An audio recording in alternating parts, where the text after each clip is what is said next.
So if you're watching this in rewind, let me just take this down. Okay, if you're watching this in rewind, just keep an eye out on the description there, and that'll tell you the time code as to when we really get started. Right now we're just waiting for people to arrive.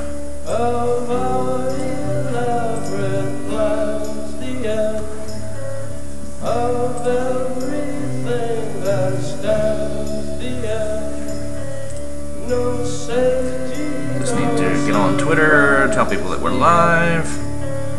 I'll never look into your eyes again.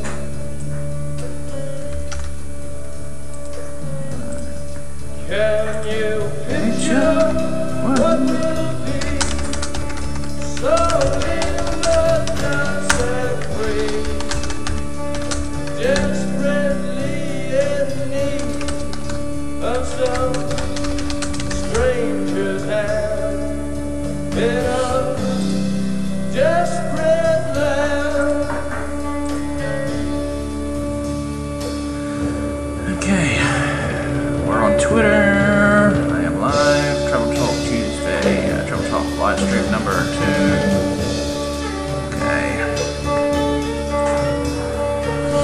God, I need to adjust that camera a little bit. Look how bright that camera is. Crikey.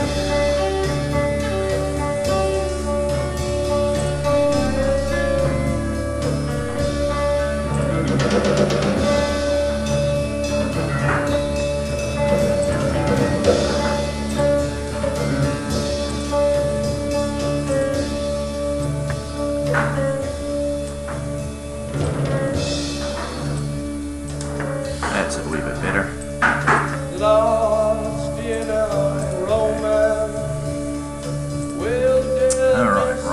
Right.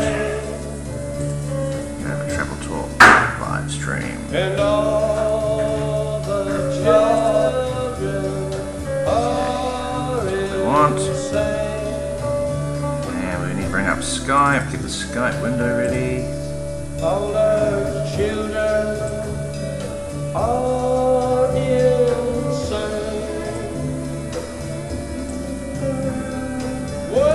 Hello, unofficial bucket list family. You're the first one to arrive.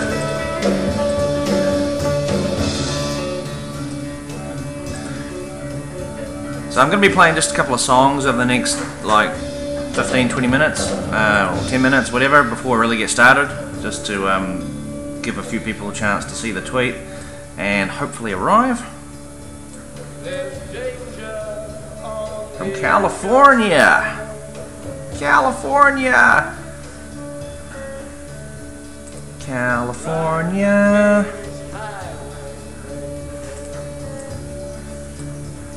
Yeah, right.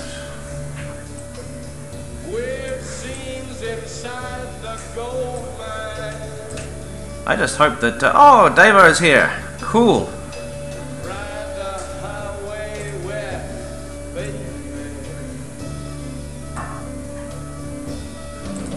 Franco. Alright, we've got the nice white box there. So I've got my Skype window ready down here, so anyone who calls in, you know, they're going to be able to hopefully be in that Skype window. Ah, we've got Cat Cam behind us. Scully just jumped up on the couch. Let me just erect that dog. Hey, Scully.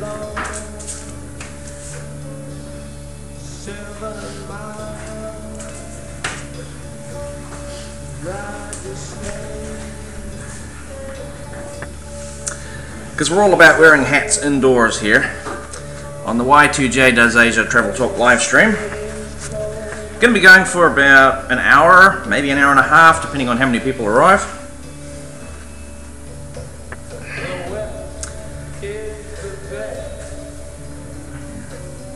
And going to be going to the Hokitika Wildfood Festival.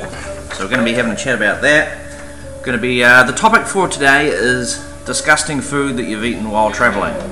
Maybe it's food that made you sick. Maybe it's food that was like insects and disgusting shit like that.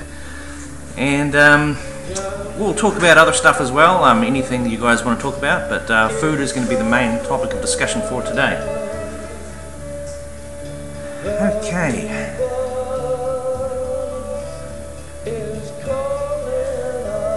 So you guys just listen to the music, and we'll get started in about 5 minutes, okay?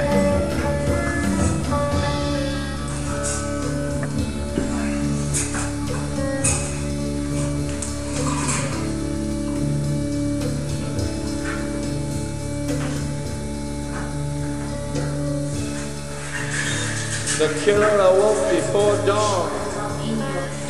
He put his boots on. He took a face from the ancient gallery and he walked on down the hall.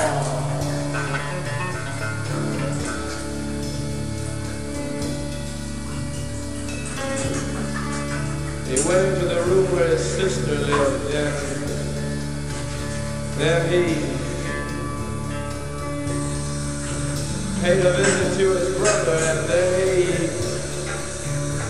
he walked on down. Aloe vera drink. And he came to a door, and he looked inside.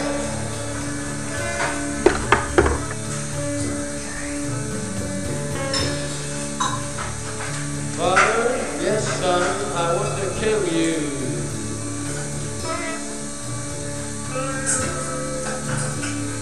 Mother, I want to.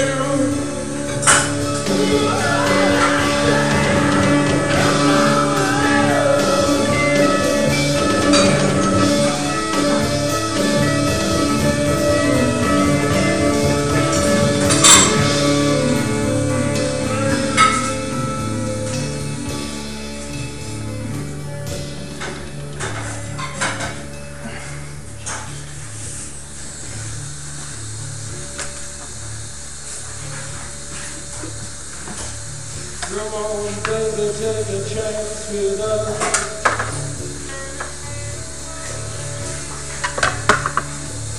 Come on, baby, take a chance with us.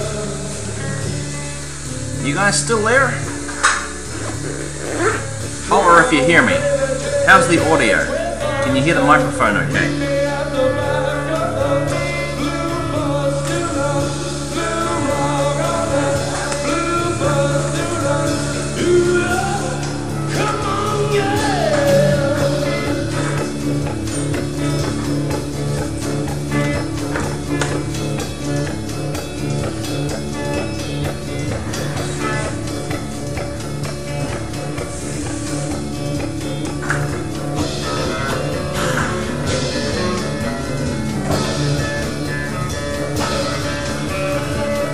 Every.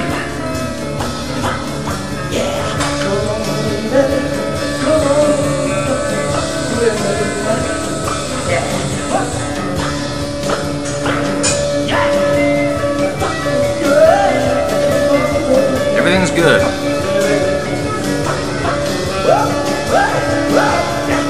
So this song is called "The End" by The Doors. It's the last song that played in the war movie Apocalypse Now.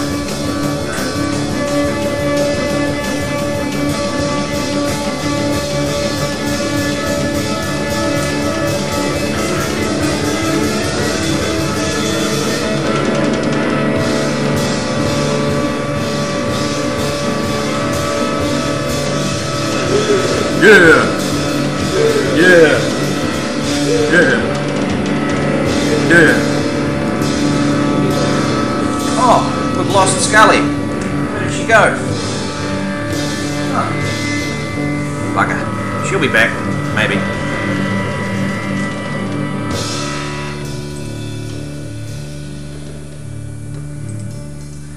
So I am going to do like a countdown timer thing for future live streams, basically.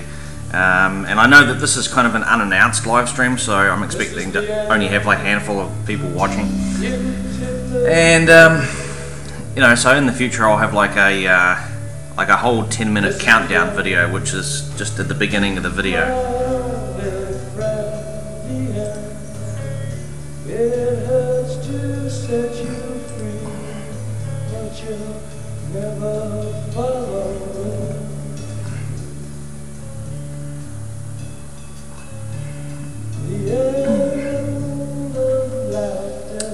How about you, unofficial bucket list family? You still there?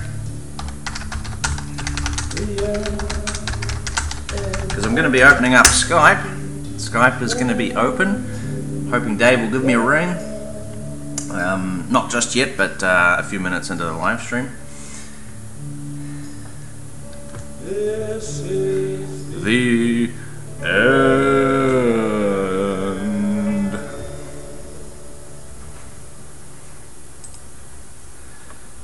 Alright, and we are officially started. We are begun.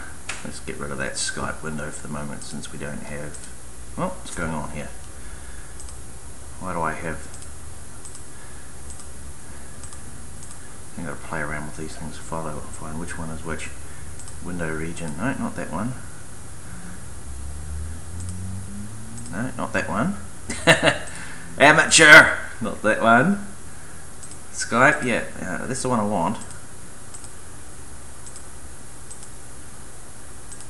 Huh, why does that come up there? That's weird. Alright, we'll just leave the Skype window there. Ah, alright. Okay, so since it appears that Dave is the only one watching at the moment, we'll have to just give it more time to see if anyone else pops in. You want to just ring up, Dave?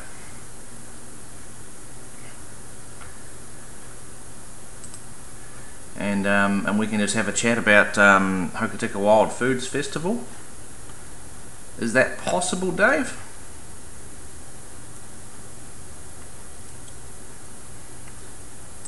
Actually, let's see if we can get some other background music going in here. There's a YouTube channel called Pneumatic Beats, and for some reason I just had some visitor pull in. I don't know who it is. I may have to answer the door in a moment. Got some stranger just pulled up to the door wearing a cycle helmet. Bear with me on that one.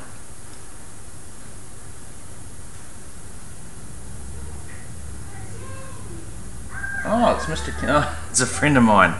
Jamie Campbell is here. Okay, well we may have... it looks like we're going to have an unexpected guest. He's going to be walking straight into a live stream. He's not even going to know what the hell is going on. Come on in, Mr. Campbell. I have just begun a live stream. I don't really have anybody watching right now. We've got one person watching. Alright. So, what brings you here? Oh, I've just been to the Flight Centre Travel Expo. Interesting, interesting. But they're shysters. They have a price, and then you go through the whole booking thing, and then suddenly they take on $50 of service fees and things like that. So, yeah. So it works out not cheaper than what you would get direct from the website. Were you going to Thailand or something now? Mm. Yeah. Again? Yeah. So it's not anywhere else, just Thailand? Guangzhou, but just for this stopover, because the problem with flights now is, you know, the other airlines can't compete with China Southern, so what it is, you know, you got to go to Guangzhou and then back down to Thailand. Question, yeah. So the trick there is you don't book the quickest flight, you book the longest flight, because then if you get a layover that's more than 8 hours, they put you up in the hotel, they feed you, they give you a metro card, free tour of the city, all that. So my plan would be to fly to Guangzhou on that and get a connecting flight that's like 10 hours, just go straight to the hotel, go to sleep in 3 hours to Thailand, and then you're not tired when you get there. What do you have for drink? Any drinks? It's water, please. Just water? Yep. Sure? Yep. Yeah, this I've only just announced this live stream. Hello, who we got here? That's hi there, Y2J's mate. Yeah, we've only got one person really watching at the moment because I only started the live stream like 5 minutes before you arrived, and yeah, so it's a little bit weird.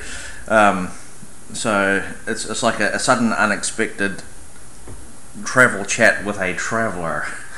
So show us what you got there in the bag. Is that your itinerary or something for your trip?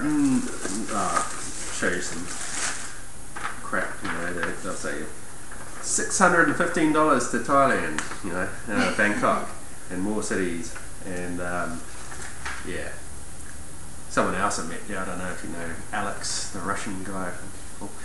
He saw that and he goes up and they say, yes, it's $1,200. It's like, that's twice as much, So it all depends. There's probably one possible combination of flights and times and dates that has that price, and the rest is all rubbish. Let me see if I can get you right next to this thing here. See, the topic of the live stream today. Here. Thank you.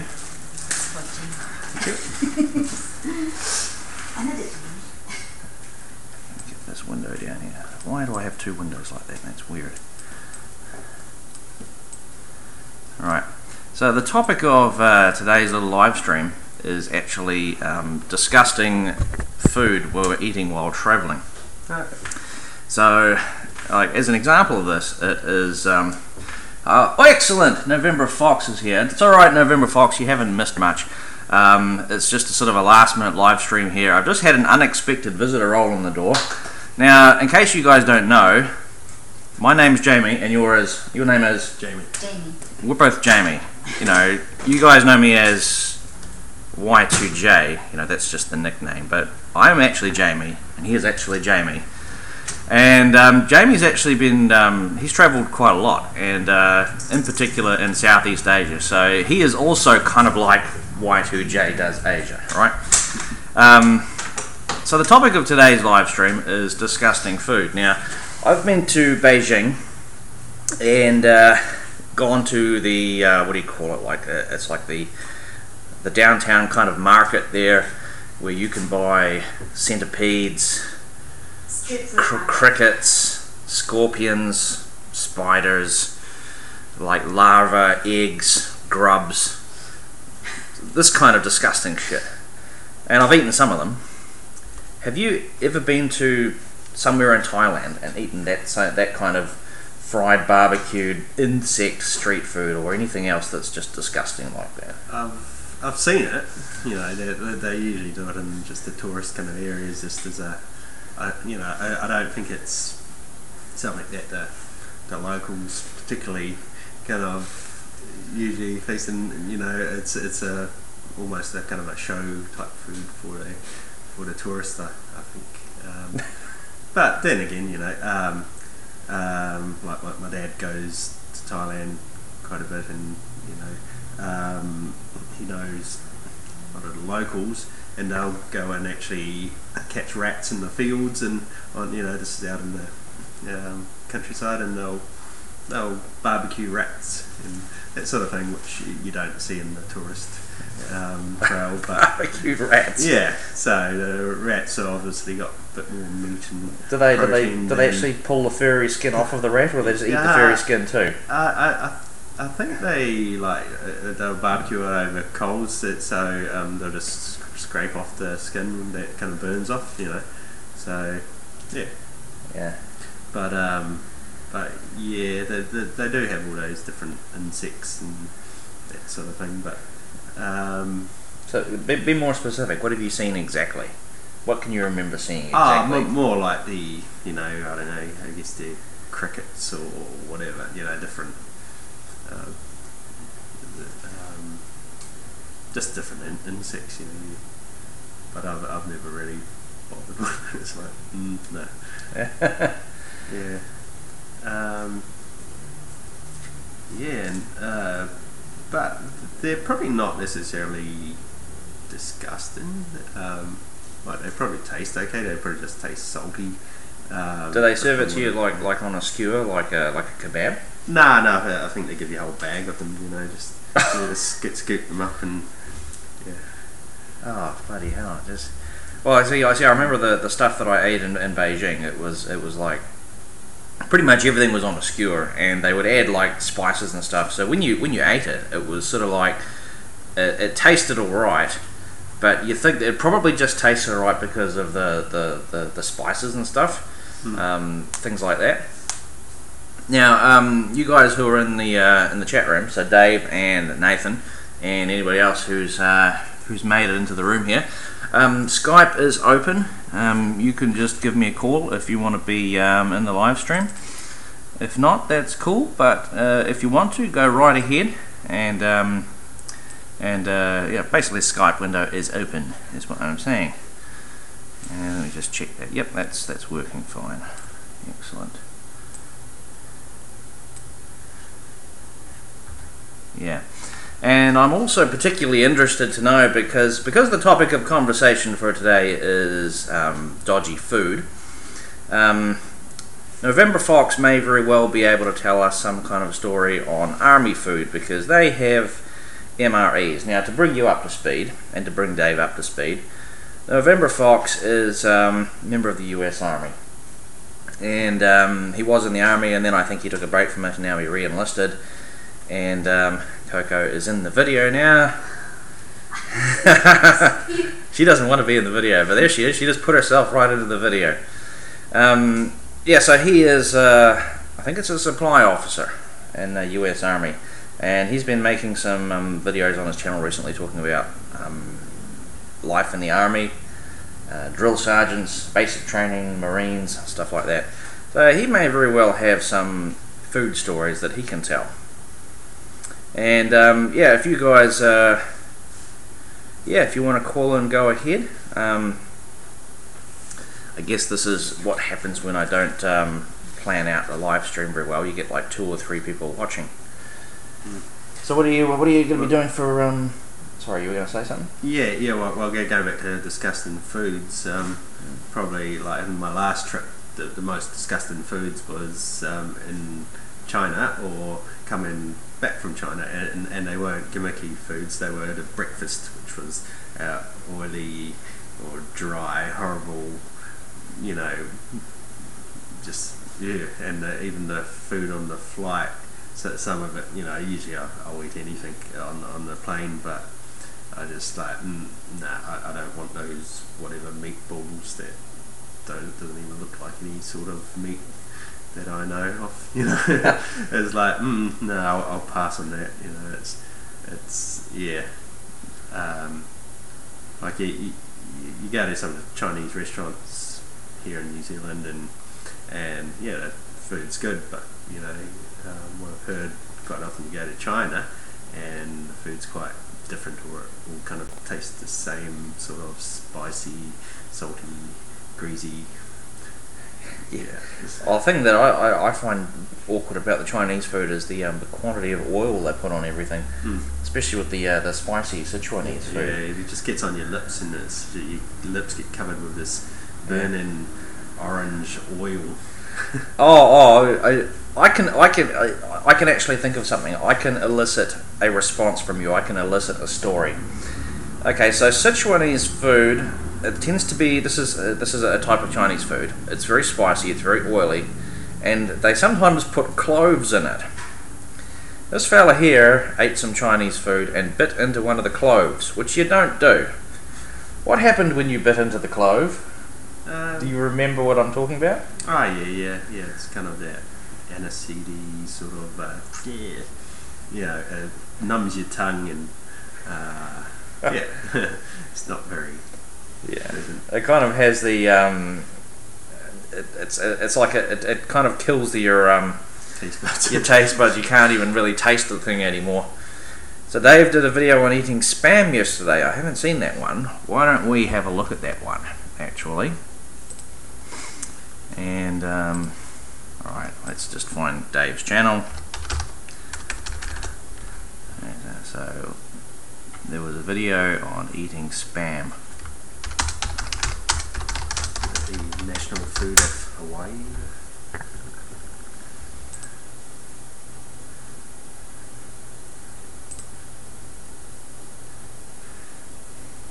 Okay, so it's not East Coast Maryland fish.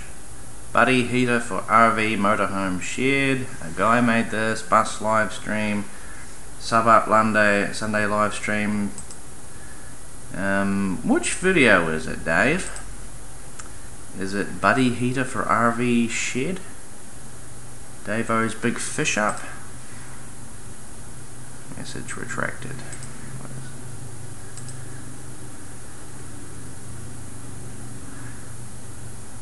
It's not up yet. Oh.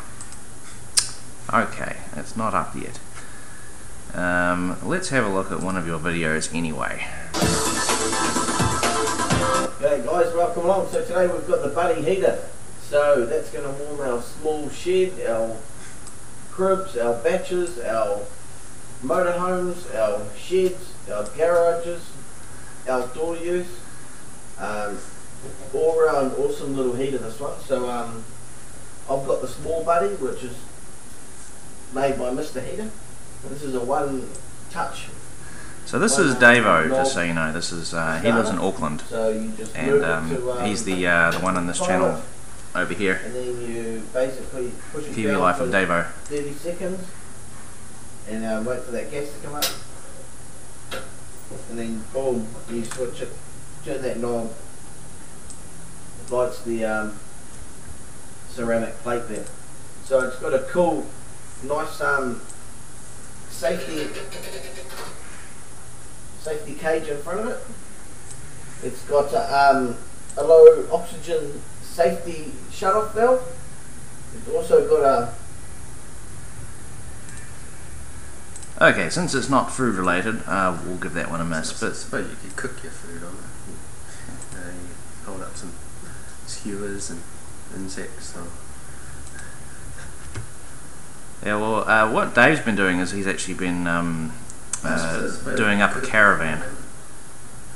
Sorry, not a caravan, a motorhome. And yeah, he lives in Auckland right now, and I think he's planning on moving at some stage. I don't know, I'm not sure when that's going to happen. Sorry, I ran out, but I'm back now. Okay, so Mr. November Foxtrot. Mr. November Foxtrot. Do you have any stories you can tell us about life in the army in terms of like food? And what the hell happened to Skype? This is the tricky thing about juggling two different things. What's that? This is a Clong Tools brochure, which now you can call in, Nathan, if you want. Skype is open, and you can tell us about army food and MREs, perhaps.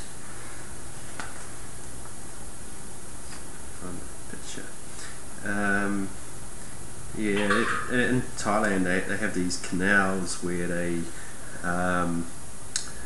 actually have markets floating on the rivers, and you know, you can go up and I think they even some places, tourist places, they sell food and that on the little boats, but they've also got just general kind of market sort of fruit and veggies and bits and pieces that you can, you know, roll up on a boat and buy directly on the boat. So this is just a brochure on picked up at the Travel Expo just on the different little rivers that you can find the different markets on. So one thing I might have a look at doing when I'm in Thailand. So what part of Thailand are you going to this time? Trying to go to places I've never been to before. So I want to go to the northeastern part, which is kind of a more remote, less touristy, off the beaten track sort of area, and they're closer to Laos and Cambodia and Vietnam, so they've got a lot more kind of influence of those different regions' foods, and so it's a bit of a variety than the standard sort of thing you expect in Thailand. But then I want to fly down south and go to Koh Phangan or Koh Tao, and do some diving on those islands. It's apparently that's the best place to be at that time of year. It's in June, because everywhere else it's kind of raining, and it's kind of a dry season down on the. I guess it's a little bit like the South Island. I think on the west coast of that there's a little thin stretch of land that goes down towards Malaysia, and on the west side it gets stormy and wet monsoon, and on the east side you get a dry, warm kind of days, which with calmer weather. So I'll head down there and go to the beaches and do some diving, snorkeling. And when you say diving, so Scuba diving. Yep. So is it actually snorkeling, or is it like scuba diving with a dive tank and stuff? Yeah, scuba diving with a dive tank. Have you done that before? Yeah. Now, is it true that to do scuba diving you basically have to like already do like a course and stuff, so you know how to actually properly scuba dive? Supposedly, yep. You can probably find some dodgy places that won't check your credentials, but yeah, you do. Because you don't want the bends, right? Well, yeah, there's a lot to learn with diving, but generally on the lower depth dives, there's not such an issue of coming up too fast or whatever.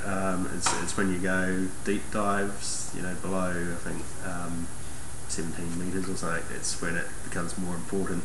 You can only spend a certain amount of time at a certain depth, and then coming back up you've got to wait for the nitrogen levels or something to drop to a suitable level, otherwise you come up too soon and like you say, you pass out. Well, did you see that movie 47 Metres Down? It was a horror movie with the sharks. Did you see that? That was about a couple of scuba divers. They went shark diving in a cage. It's a horror movie. Went shark diving in a cage, and the cage is like old and broken and rusty and stuff, and like the chain breaks, and they go boom, boom, boom, boom, boom, and they end up 47 metres down at the bottom of the ocean. And so the whole movie is basically about how do we get out, that the sharks are going to attack us. I'll address your comments in a moment, November Fox. And, so like the sharks are, and they're great white sharks, and they're like milling around trying to eat you and stuff. And then, it's like one of the two girls in the cage gets out and heads up, but then you can't just go straight to the top because you've got to stop halfway and stuff and let the air pressure equalise and all that. So November Fox, his name is Nathan. Do eat the steak in the dining facility. The army will celebrate special holidays by serving steak in the dining facility, but is usually very low quality and chewy. So that just makes me wonder, does the army, do they cheap out and do they give you like sausages or something most times? I mean, do you only get steak on a special holiday? And don't eat the steak. Right, don't eat the steak. The vegetable omelette MRE is unanimously voted as the worst MRE option. Yeah, vegetable omelette. Now, okay, so MREs, right? Have you had an MRE before? Have you seen a video of somebody eating an MRE? Okay, so MRE means meals ready to eat. It's basically pre-packaged army rations. Everything sort of comes in little plastic bags, like pre-sealed plastic bag. Basically, you try to think. You imagine the plastic bags that they serve cat food in. You know, the little Whiskers singles, stuff like that. That type of little tear-open plastic bag is generally how you get army rations. And you know that they'll shove everything in there. You know, you'll get and it's all got full of preservative and stuff because you know they've got to keep it good. Everything. Don't let it get rotten and spoil and stuff. And let's see, we get burgers and such as choices too. Yeah, and what is it? You're sick of pizza, aren't you, Nathan? I think that's what you said. Yeah, and there's heaps of different types of MREs because you have like different armies around the world have different types of MREs, and you know they come with like little plastic spoons and knives and forks and all that kind of stuff. Some of them come with their own like heating chemicals. So like you shake it or you break it or whatever, and you can cook your own food and stuff. And that's your typical army MRE. Let's just have a look at the Skype window. Why don't I just... Oh, Dave's gone. Dave was there and now he's away, so I don't know what he's doing. And Nathan is away as well, even though he's actually there. Sloppy Joe and Chili are my favourite. Now Nathan, I think you should really just ring up. I think you should really just call in, because you can give us a much more detailed, thoughts, description, idea of what these army MREs are like.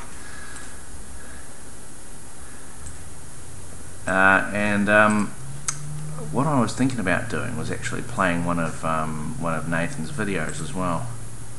Let me just go to his channel.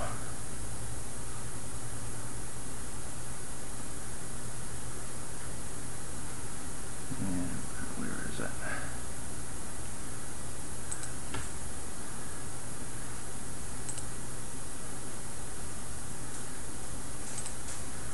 Okay. Crazy Marine Stories, Female Drill Sergeants. I quite like this one, Female Drill Sergeants.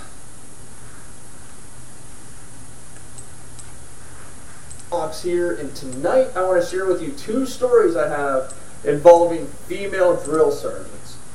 Now the first story I have involves a drill sergeant that I'm going to call Drill Sergeant LeBoy. That's not her real name, but that's just the name we're going to go with for this story, okay? But anyway, so in basic training, whenever a drill sergeant enters a room and they're the first one to enter that room, or they enter the bay or whatever, what you're supposed to do is you're supposed to quickly stand up, yell at ease, I'm just trying to get this fixed here. And snap to parade rest, right? Now, Drill Sergeant LeBoy, whenever she would enter the mail bay, okay, for her it did not matter how quickly all the males got up, it did not matter how loudly we yelled, and it did not matter how quickly we snapped a parade rest. Because it was never fast enough, okay? And because she's in the male bay with a whole bunch of males and that's it, she would always say something to the effect of, oh, I get it. Because I'm a female, you're not going to be as loud or as quick as you would for the other male drill sergeants. I get it. You're going to be all slow and lethargic and be like, fuck you, bitch, we're going to do what we want. Which isn't true. I mean, we moved as fast, if not faster for her, because as soon as she finishes her, y'all are being sexist towards me because I'm a woman, don't want to move so fast, she would then, of course, use that as an excuse to make us do push-ups and that sort of thing, okay? So we eventually learned that was going to be, what was going to happen anytime she entered the room, so we eventually our thought process was, she would walk in and we'd go, at ease! We're going to get smoked. That was it. You could just yell at ease and be like, all right, here we go.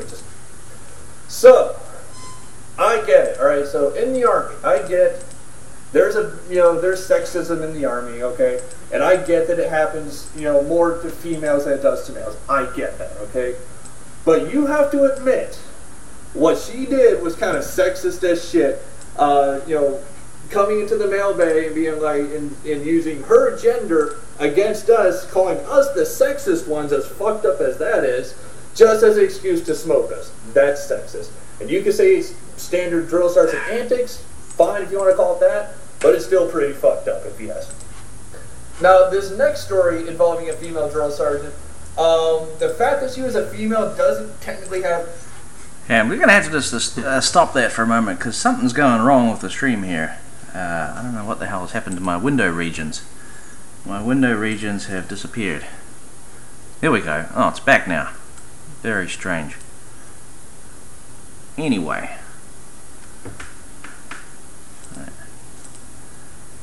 Alright.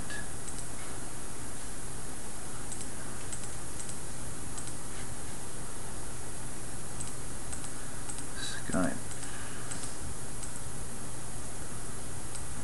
Yeah. Okay. Where's my Skype window?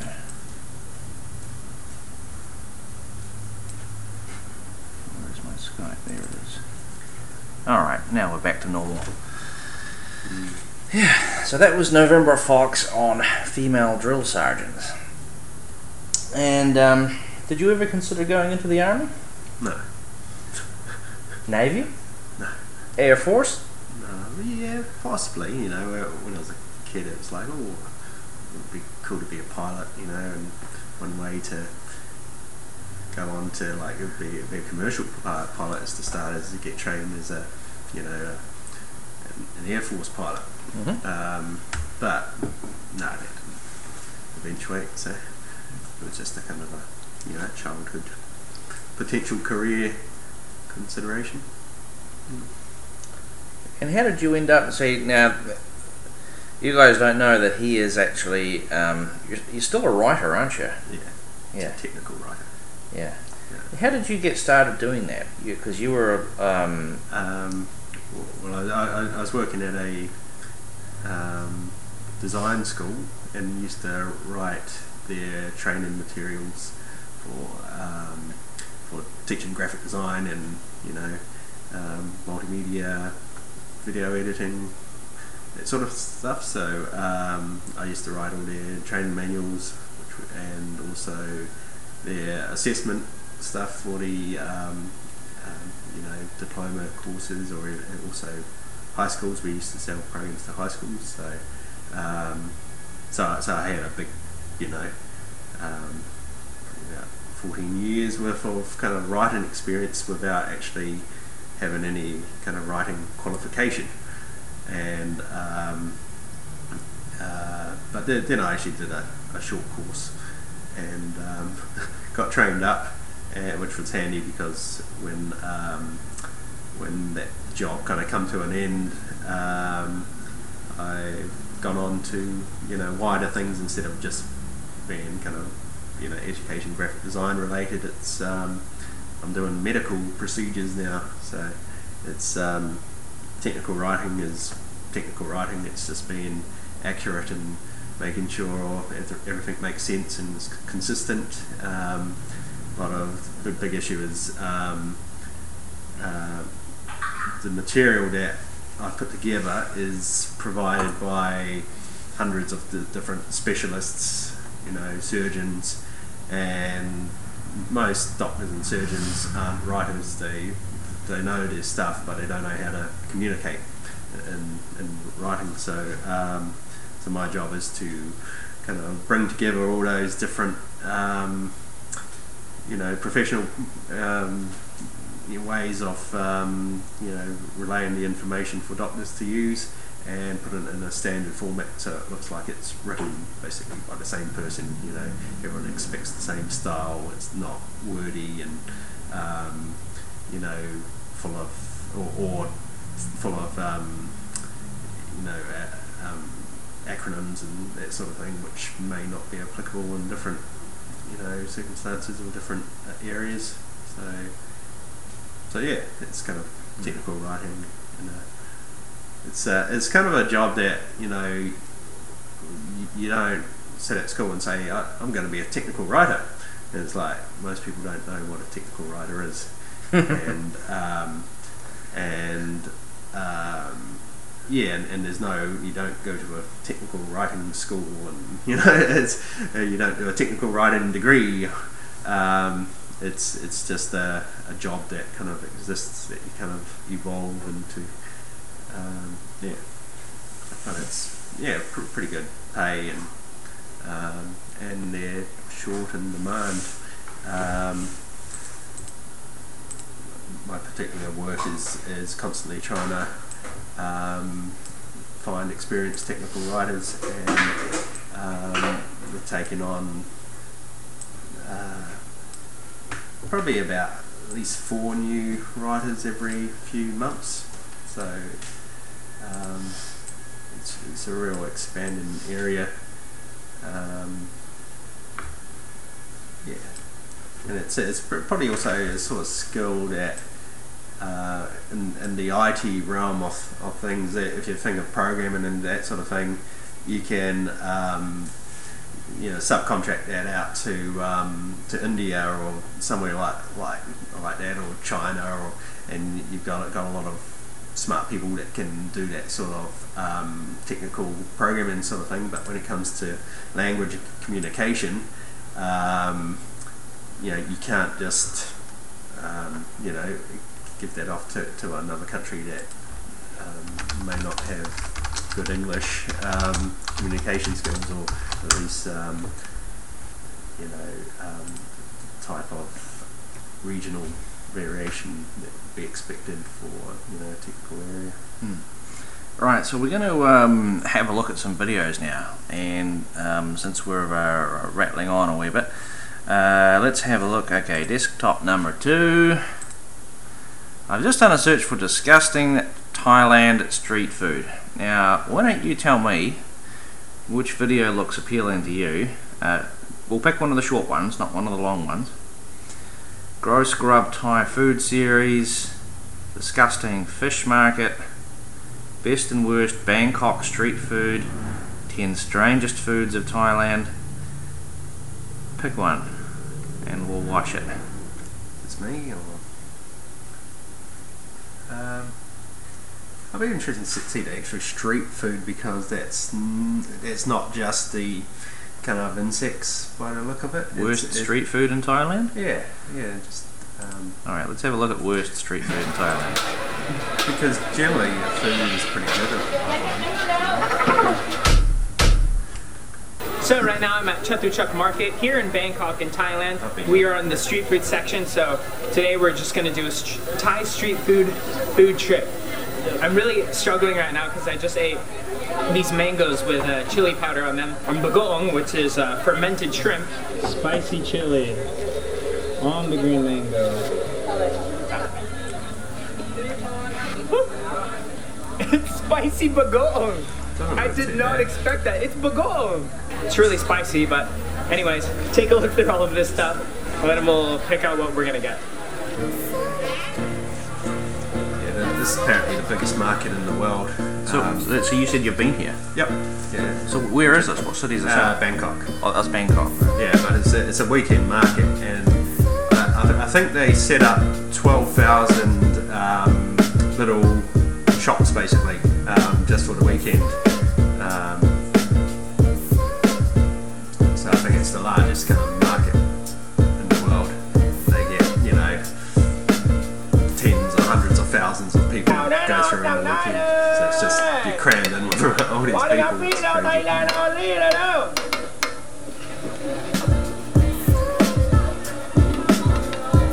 It doesn't look that bad. It looks fine. That's what I was thinking, because generally most street food in Thailand is actually really good.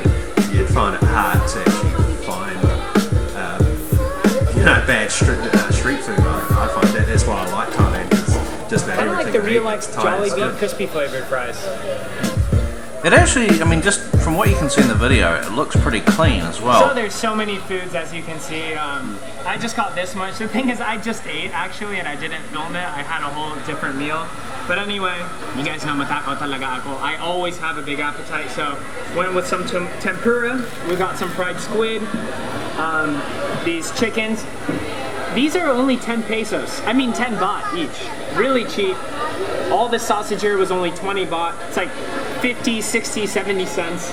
And real life chicken nuggets. So try it all out. A lot of food he's got is just kind of almost like greasy, it looks like American food, you know? Yeah, it's like fast food basically. Yeah. It's 4 p.m. What time is it? It's 5 p.m. So it's not the sort of food you go I've to been sitting Thai, out all day. We should have done this apart from earlier. maybe some of the skewers. Yeah, the chicken nuggets are terrible.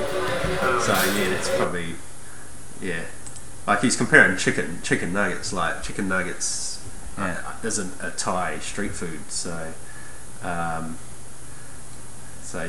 it's just a. So you can go ahead and call in now, Dave. Now's a good time if you're going to. If you do want to call in, because we're going to watch a few videos on street food around the world. We'll probably watch some from some China, some from Thailand.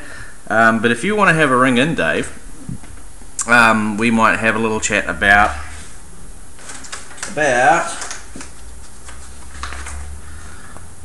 Hokitika Wildfoods Festival 2018, 10th of March. Just bought tickets today. And now, so have you ever been to the Hokitika Wildfoods Festival? No.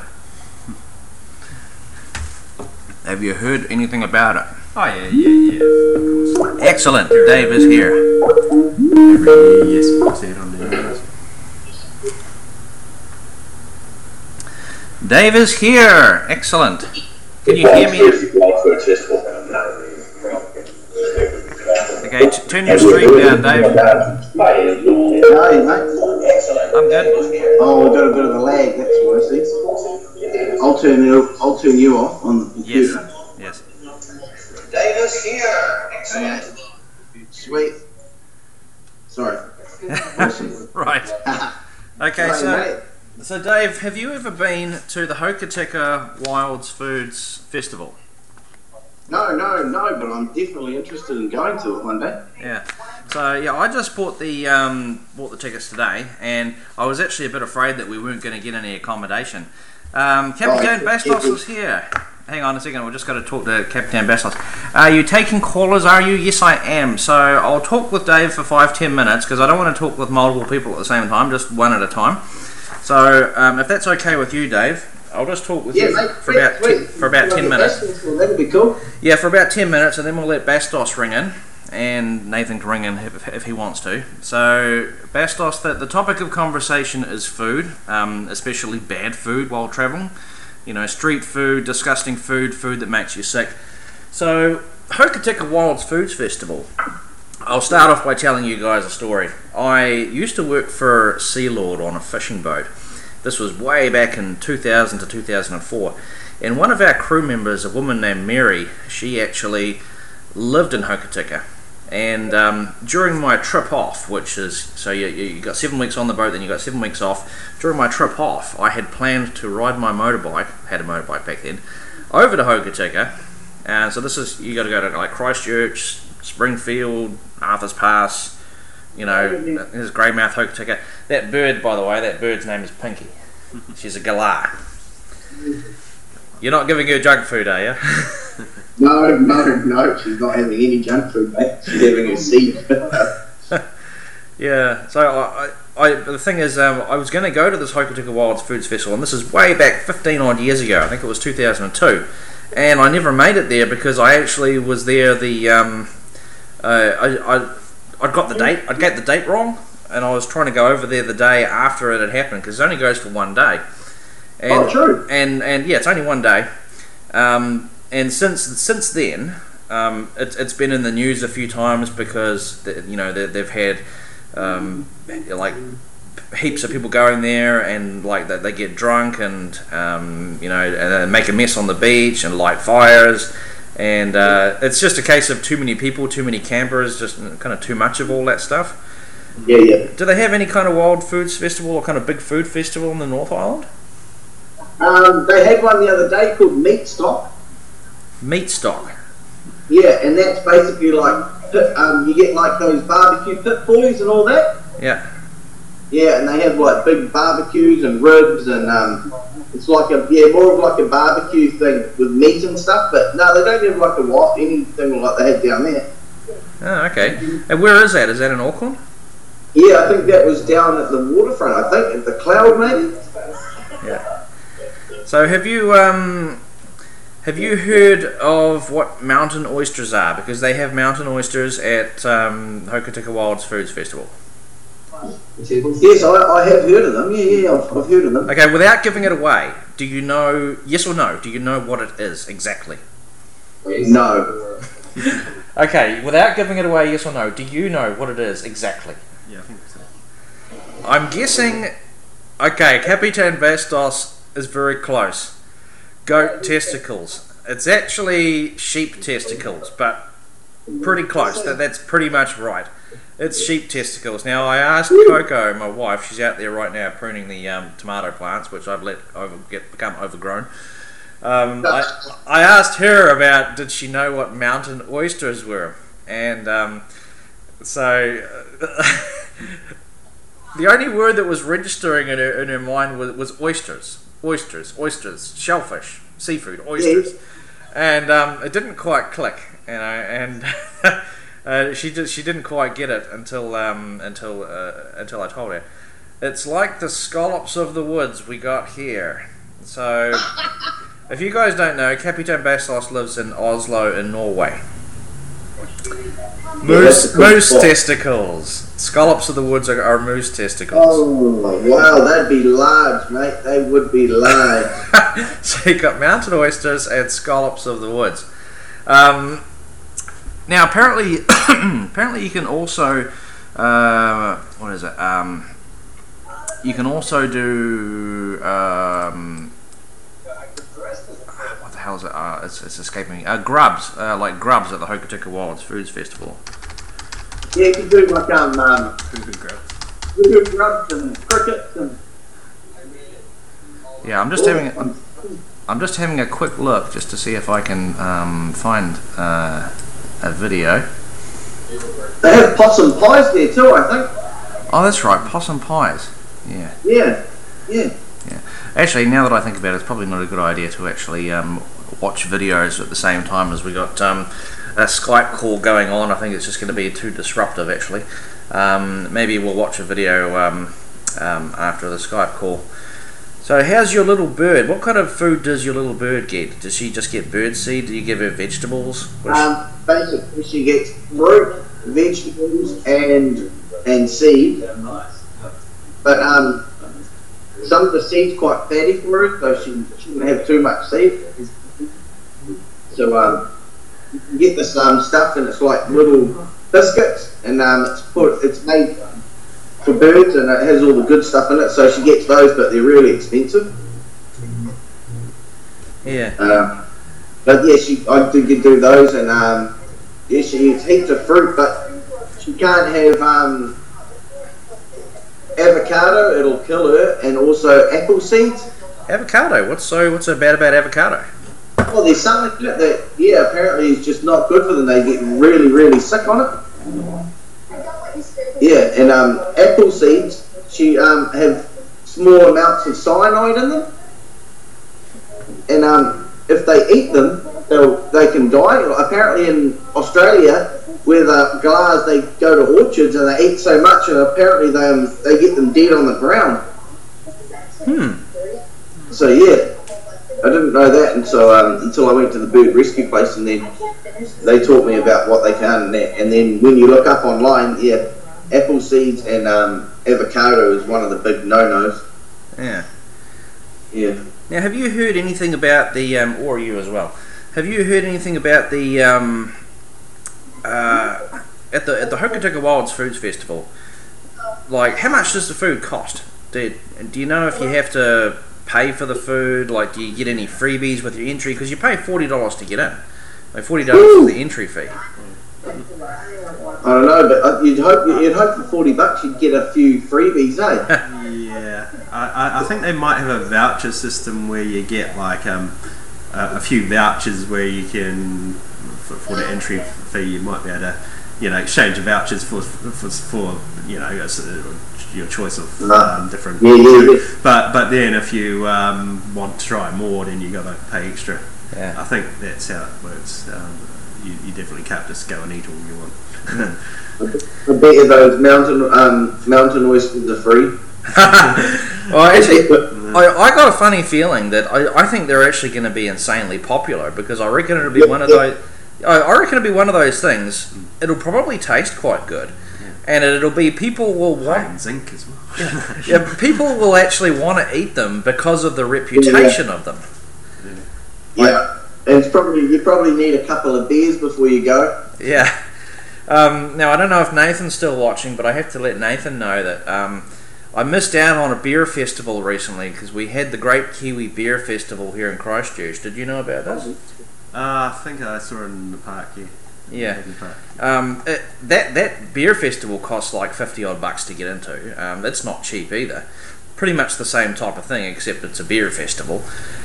I was planning to go, and I was planning to vlog it, make a video and everything. And unfortunately I was just working on that day, and because I think it was on a Saturday or something when it was on, and I just had to work that day. And the whole beer festival finishes at like 5 or 6 p.m. and I didn't finish work that day until 4 p.m. So it's like, am I going to pay $50 and then just be there for an hour? Yeah. So unfortunately I missed out on the beer festival, so perhaps next year.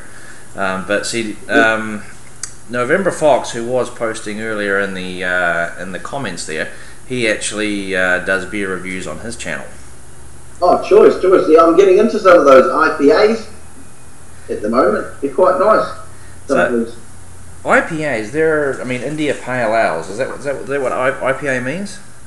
I think so, but they do a lot of those. What do they call them? You know how the real hoppy beers they have. Because a lot of guys are making them now. They're getting those distilleries. Yeah. Okay. Artisan. They're like artisan beer makers around. There's one called the George Brothers or something. And I had that. It's a Pilsner. It's really nice, but it's real hoppy and fruity. Oh, nice. Oops. I don't drink beer unless it's cheaper than the water, which in some countries it is. Poland and even sometimes Thailand. Okay, so you just reminded me of a joke. How does that joke go? They say that Budweiser. Okay, this is an American joke. They say Budweiser is like sex in a canoe. Does anybody know the rest of this joke? Budweiser is like sex in a canoe. It's fucking close to water. And I'm just waiting for the November Fox comment on that. Yeah, Budweiser, Nathan, Budweiser is like sex in a canoe, fucking close to water. Because Nathan does all these craft beer reviews on stuff on his channel, like all of the. I'll check some of those out. Yeah, but a lot of the stuff that I think he reviews is like microbreweries. There, see, agreed. I think a lot of the stuff that he gets is like from microbreweries and stuff that perhaps don't export outside the USA. And Yeah. I mean, it's a bit like if you went to America and you tried to get Monteith's, you'd probably never find it. Yeah. True. He says you should try the Ballast Point Sculpin or the New Belgium Ranger. I've never heard of either of those. I just wonder if they are, craft beers. Have you heard of those? No, That's like I said, I was looking for craft beers. Yeah, like I say, I don't typically drink beer, but like if I'm in Thailand and the beer's cheap, and if I'm having a bit of drink with my dad or something, I'll have a in Thailand you got Chang beer is the main one, which is the elephant is Chang, but I should prefer to kind of lighter, the less, I guess they're the lighter beer, which is Tiger or Leo. Oh, yeah. They're a bit more refreshing, I find. But, Okay. Alright, well thanks for calling in, Dave. I think we'll move the stream along because it's already been going for over an hour and I want to get through a couple more things. Because I want to give either Nathan or Bastos a chance to ring in if they want to. But I also want to check out a couple of these, see if I can find a couple of these videos of what we can expect to see in the Hokitika Wildfoods Festival. Yeah, definitely, mate. That'll be cool. I'm looking forward to it. Yeah, because 2 weeks from now I'm going to that. Oh, sweet, mate. That'll be cool. Okay. Thanks for calling in, Dave.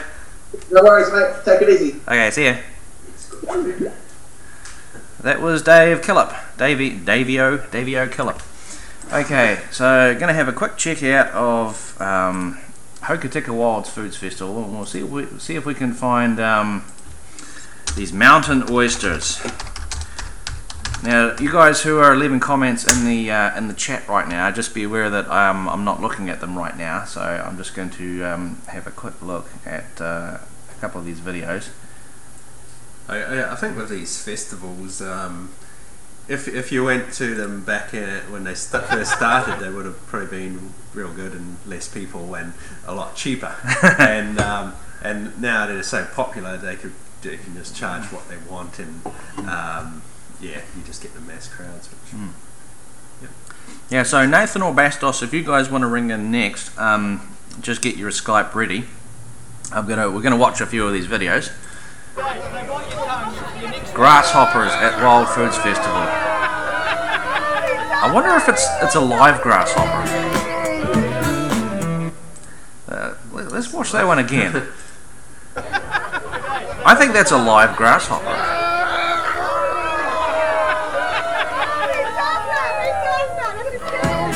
Oh goodness. Right, okay.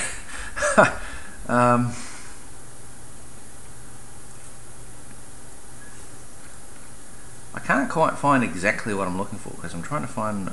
Oh, here we go. Rocky Mountain oysters. Would you eat that? Okay. So okay, here's what I'm looking at. Okay, just check the comments before I see that one. I'm almost done setting up. I can ring in. I can go after the folks. Ladies first and all. Okay, just give us about 5 minutes, you guys. We're going to check out a couple of these videos and then we'll take the next call. Okay.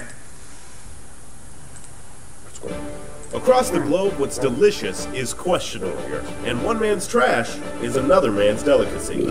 Why would you eat that? Excuse me. On today's menu, Rocky Mountain oyster. Doesn't seem too bad, right? Hell, people love them, can't get enough. They keep putting them in their mouth because people love oysters. Except Rocky Mountain oysters aren't real oysters. They're bull testicles that people eat. What? Move. Cowboy caviar or Montana I think this is an American video. Became a common I don't think this is actually Hokitika Wildfood Festival. Way of life. Regular bull castration led to loads of extra testicles. Ah, hell! What are we going to do with all these extra testicles?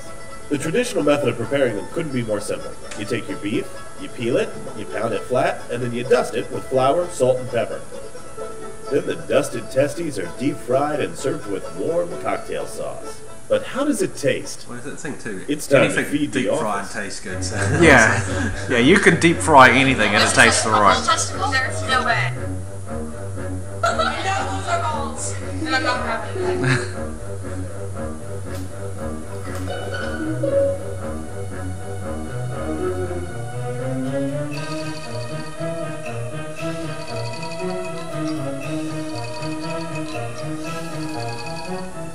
I think a lot of these weird foods too, sometimes the problem is not the taste but the texture, you know, if you can't actually chew it or So you why chew would and you chew want and to chew eat and this? it's... Well, these bullberries are a Western delicacy. They're as American as baseball and warm summer not days. so nice.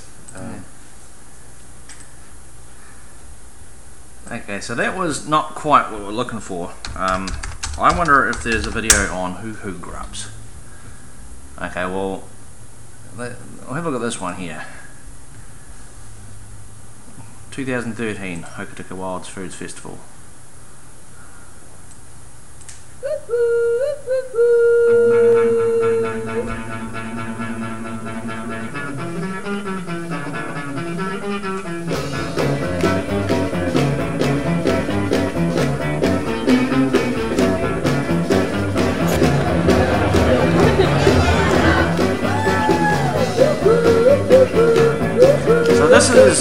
actual Wild Foods Festival that I'm going to be going to in 2 weeks. The real thing. Actually, what we're going to.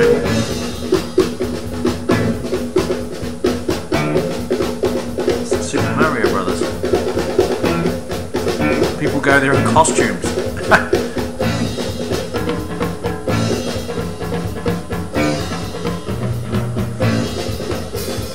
Hoo-hoo Beatles.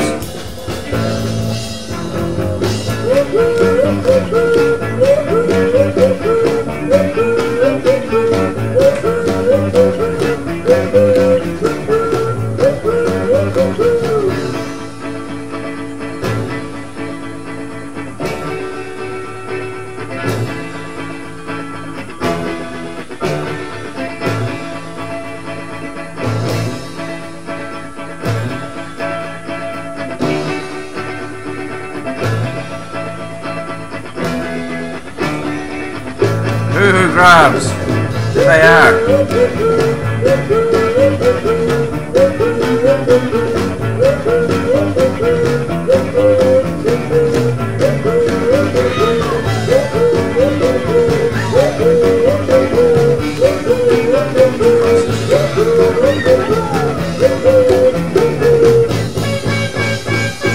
Delicious lamb.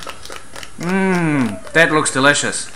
I can see the lamb. Oh, delicious. Delicious. They're not lambs, they're it's mutton. Yeah. Alright. Okay. I had a barbecue once, and a friend from work comes over and brings some meat, and it was a goat.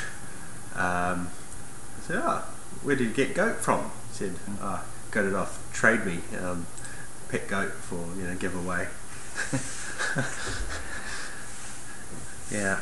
And it was pretty terrible. It was tough. Live animals on trade. It was obviously a real old goat that's probably been sitting on the side of the road for years eating the grass or whatever. Yeah. And it was just it wasn't very nice. Yeah.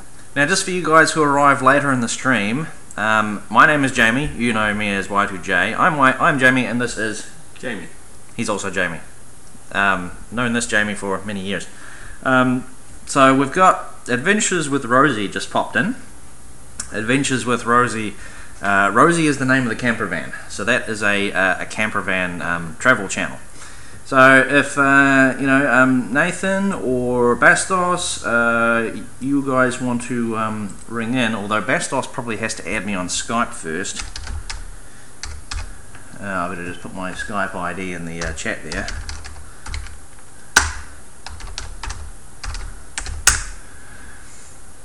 Alright, so Bastos, if you're still there, my Skype ID is in the chat there. Nathan, you can ring up now if you're ready, and we can talk a little bit about MREs. We have been going for about 80-90 minutes now, so I don't want to go too much longer.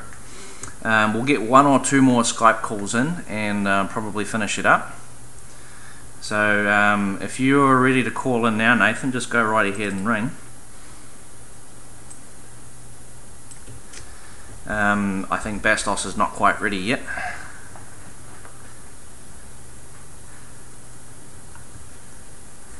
Suddenly I'm a little bit less enthusiastic about actually going to the Hokitika Wildfood Festival. I mean, after watching the video and seeing people eating like hoo-hoo grubs and grasshoppers. Oh my goodness. Good afternoon, it's November Fox, and he's not here with a beer review. This is November Fox on Skype. Coming to you from the deserts, the rocks, the Sergeant Major's rocks in, is it Nevada or California? California. California, yes. Mojave. How come you're outside? Have you taken the laptop outside or something? No, well, I'm on my because the computer's down right now, so I can watch your entire live stream on the iPad. I'm like, well, let me bring this out. And I know that you're always saying, hey, you don't shoot outside enough, so here you go. But I don't shoot outside. My yard's so boring. It's sand. It's sand. It's special. So here comes my wife. Andrea's coming. This is Andrea Franco. Hey, Andrea. Okay, go in. Someone's got to watch the kid. She got a haircut recently. Yes. Yeah. Anyway, but yeah, I mean, what do you want me to talk about? Well, I want you to tell us about army rations, MREs. Hang on, I just something just went wrong with the Skype there. Uh-oh. Well, I can still hear you. I don't know if you can hear me though. Yeah, no, I can hear you. No, it's not that. It's just here we go. Bastos has just sent me the request. There he is. Right, okay, go. Tell us about the MREs that you got in the army. You mostly eat MREs in basic training. That's when you eat them the most because you're always in the field. So you only really eat them when you're in the field. So you eat them mostly in basic training, but you also eat them a lot when you're doing like field training exercises and you're out in the field for days at a time. You'll eat a lot of MREs there as well. But like usual day-to-day stuff, no, you'll get like a lunch break to go to the dining facility to eat, or you can like go to restaurants on base and eat there. But so you don't eat MREs that terribly often, but when you do, the MREs are very hit and miss. I've had probably every full option there is, and about half of them taste really good, and half of them are just utter crap. My two favorite are the Sloppy Joe and the chili, but hands down, everyone says, like everyone I've talked to says that the vegetable omelet is just horrible. It just doesn't even taste natural, and what is really unfortunate is you don't really get an option on which one you get, so you kind of like get randomly selected, so you might get the vegetable omelet, and that's just it. You're just stuck with it. Another complaint that I have about just MREs in general, though, is it doesn't matter which MRE you get, but for whatever reason, you will always get a plastic spoon to eat with it, which works if you get like the chili or soup or something like that. But one of the options is turkey breast, and you have a whole turkey breast that's in this little pouch thingy. And have you ever tried to eat a turkey breast with a spoon? It's really hard. I'm kind of like, can you give me like a knife here to, at least so. If I had to change anything about MREs, I'd say get rid of the spoon, or at least apply some logic onto what cutlery you use for but yeah. See, I always thought that they give you like a spork. It's the combination spoon and fork. Sometimes it has the serrated edge, makes it a knife as well. That's what I would do if it was up to me. But no, it's always a little crappy plastic spoon. So they should have a spork in there at a minimum, but they don't always. Yeah, they don't do that. It's very standardized on what they put in there. So unfortunately. But I guess the army, being having to work on a budget and whatnot, can only afford to, has to try and make things as quickly as possible and doesn't have time to sort out different, cutlery. You get to just throw a spoon in there and be done with it. So have you been deployed, in locations where you have had to eat the MREs? Yeah, I've been deployed. I've been meaning to talk more about that, but I'm kind of holding off on it. I'm not entirely sure why. I have deployed once, and I do have some stories concerning that, and I'm going to get to those eventually.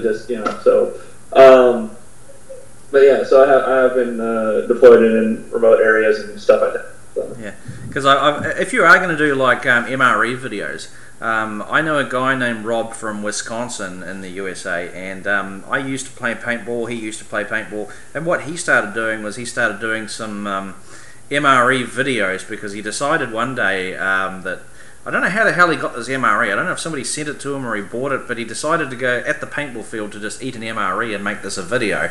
And then so he decided to start collecting MREs from all around the world and try to get them, and sometimes people would send them to him. And he did a whole series of MRE videos. So if you decide that you want to do that too, you may want to just check out a couple of his videos. I'll send you those videos later on. They're all done from a civilian point of view, not from an army point of view. So your point of view may be slightly different from his point of view. Well, because I see all the time, videos that say, trying MREs for the first time ever. I'm like, I can't do that. I've had MREs more times than I could, possibly care to remember. So it's kind of like I can't really do that. And I guess I could do a video where I explain some of the not so good ones. Like I could try to purposefully find the veggie omelet and then eat that and just have y'all laugh at how like my face being like, oh, this is gross. or I can, gripe about the spoon or something like that, make some of the same comments I've done here. I've been thinking about doing that, but it's kind of like, finding the MREs is kind of hard, because believe it or not, even on a military base, they're not that commercially available. We have warehouses, full of them for training and whatnot, but, I can't really get into those. So they are commercially available, it's just hard to find seller, so, and they're kind of expensive, so. But yeah, I've been thinking about that, especially ever since this stream started and brought it up. I'm like, well, maybe I should do a video on that if I ever find a way to get some. So. Yeah. So we've at the beginning of the stream, we kind of covered disgusting food in Asian countries. Like we were talking about street food in Thailand, like in China as well. Basically, what we're talking about is like insect food and this kind of stuff. That you can buy from like a street food vendor, and then we talked about the Wild Foods Festival, which I'm going to be going to in a couple of weeks. Unfortunately, I don't know if you caught this. I missed out on the beer festival. I couldn't quite get to that this year.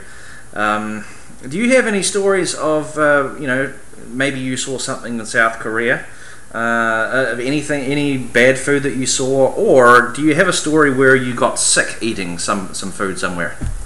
I've actually never gotten food poisoning before, so thank God. But I do have. But the foods it's my. That's my phone ringing. Sorry, I'm just having that. We have to take that call later on. Yes. So one Korean food you've probably heard of, and a lot of people like, but I'm not a huge fan of it. But it's called kimchi. You heard of it? Kimchi. It's like is it lettuce or something or no, cabbage. Cabbage. Fermented. Cabbage. Fermented in spices for about 2 days, so it's like 2-day-old cabbage that's really. I don't like cabbage and I don't like spicy things, so of course I'm not going to like this stuff. But it's kind of like when in Rome, do as the Romans do. So I'm like, well, let me try this, and I didn't like it. There's actually several different ways to make kimchi, and I've had just about every single way possible. So for those people who are like, oh, you haven't had kimchi this way, I probably have actually. In fact, the one way I had kimchi that was tolerable, I didn't like it, but it was tolerable, was tofu kimchi. So it's kind of funny that tofu kimchi was the one where I was kind of like, to that. But yeah, I'm not a huge fan of kimchi, but Koreans love it, obviously. They kimchi like Americans eat French fries. So, and a lot of times, like, I'd go to a restaurant and order a meal that, like, I'd order like a meat noodle bowl or something like that, and they'd give me a side of kimchi. I didn't even ask for it, but like, kimchi, and I'm like, well, I'm not going to eat it, but so they give you kimchi even if you didn't ask for it, because that's just how common. But there's another dish.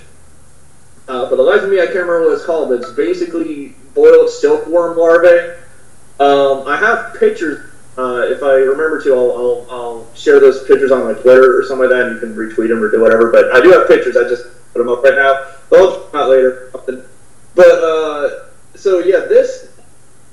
Basically, the way it tasted was, if you've ever had a raw potato, you know how like the inside of a raw potato tastes, that texture. Imagine that, but kind of hot. If you can imagine, like something that had the texture of a raw potato, but it was warm. That's kind of how it tasted. It was just horrible. If I ordered it, my friends were like, because I ordered it off of some street vendor. My friends were like, oh, that's gotta taste horrible. Why are you even eating it? And I'm like, well, let me try it. It was like €1,000, which is $1.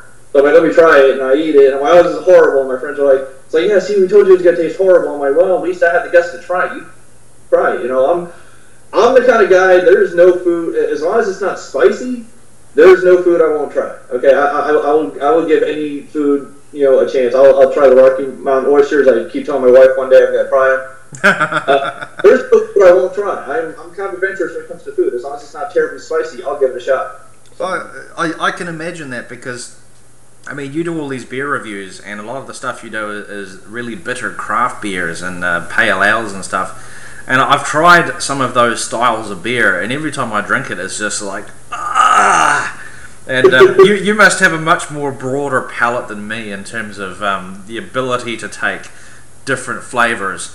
But when I have them, I can't bear them. I did want to ask you quick before I take the next call, which is going to be Bastos. Have you seen Capitan Bastos' videos at all from Norway? No, but depending on what kind of content he's into, I might give it a shot. What was he into? Yeah. Oh, he does vlogs basically. Right now he's not making all that many videos because it's actually it's winter time up there, and you know they get not a hell of a lot of sunlight, and it's freezing cold, and there's snow everywhere.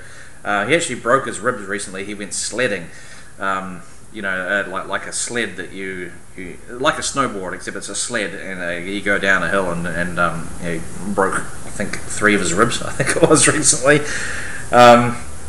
If you want to check out his channel, so see what you think of it. And I wanted to ask you quick: what is like the worst? What do Americans consider to be the worst fast food in America? Because I've heard some people say Taco Bell is the worst.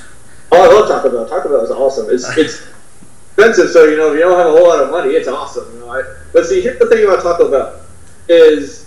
It never keeps me full for very long, so I'll eat their food and be like, oh, I feel so full, and 5 minutes later, I'm like, man, I'm hungry again. So that's one other complaint with them is I don't stay full very long with their food. I don't know what the heck they do. There must be like some kind of chemical in there to make you want to come back and eat more. But I mean, everybody likes their own thing. Like I'm way out in the West now, and I'm seeing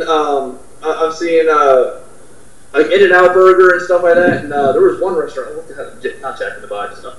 But there was like one fast food restaurant where everyone in the West freaking loves this place, and I had it for the first time ever, and it was horrible. And I was telling a lot of my friends who were from the West that I could like, oh, you don't know what the hell you're talking about. But it's also kind of like, if you were to go to Georgia, a big staple there is Waffle House, and a lot of people I've met here don't like Waffle House, but so it depends on where you're at. So there's no restaurant that like a lot of Americans hate, because if a lot of Americans hated it, it would eventually just go away. It would just go out of business. So.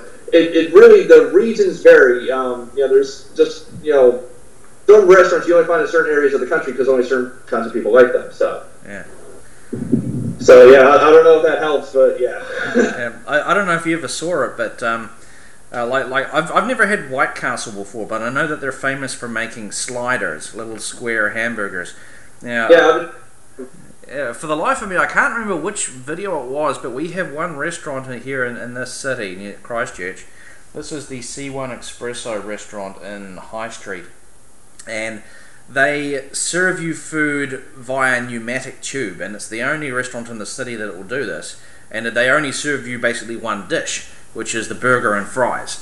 So do you know what I mean by pneumatic tube? Sort of like, because I know that there are some like banks in America where you put like your checks and whatnot inside this little tube, and it shoots up this thing and goes into the tank and comes back, and so that's sort of that's exactly what it is. It's like the pipe tube, and it goes up to the ceiling and stuff. So what they do is they have like a metal tin which twists open, twists closed.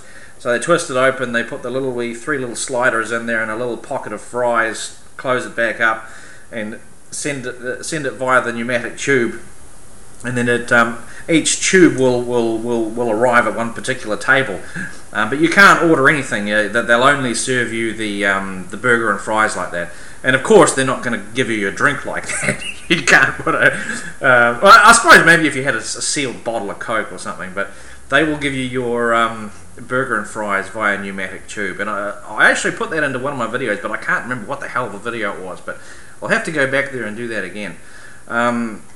Anyway, thanks for calling in, Nathan. Do you have anything else you want to add before I take the next call from Bastos? No, that's it. I am interested to know if you're able to tilt your camera. I want to see the ground because I want to see the Sergeant Major's rocks. Well, if there is any rocks. This is my yard. It's all the sun's getting ready to go down, so it's all cloudy. Let's see. Can I turn this around? Yes, I can. There we go. It's good here because this is all boring and. So yeah, boring, not very nice to look at, but I mean, maybe I'll shoot out here more often. I know you told me that I should. So. Well, that's cool. I have more of an appreciation now of you have the small, uninteresting yard. To be honest, my yard is fairly small and uninteresting as well.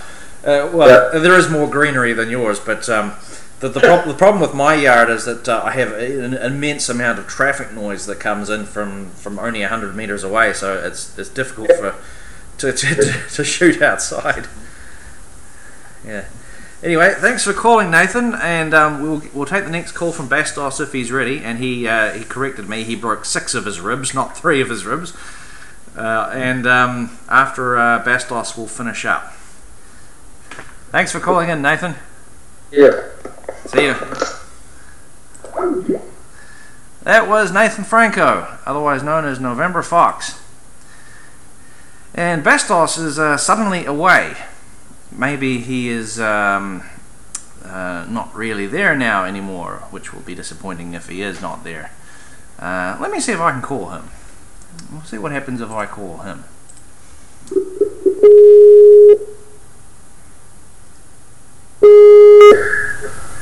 There he is there.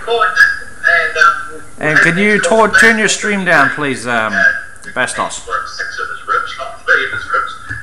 And after Bastos will finish up. Thanks for calling in, Nathan. Yeah. See you. That was Nathan Franco, otherwise known as November Fox. And Bastos is maybe he is. So Bastos, can you please turn down your stream because it's the delay is coming through. Oh, we just lost him there. We had him for a short time. Okay, so Bastos, can you just when you call through, turn down your stream because otherwise that delayed stream noise comes through. Because Skype is going sort of like 10-15 seconds ahead of the stream. He may have had an audio problem there, I'm not quite sure. Here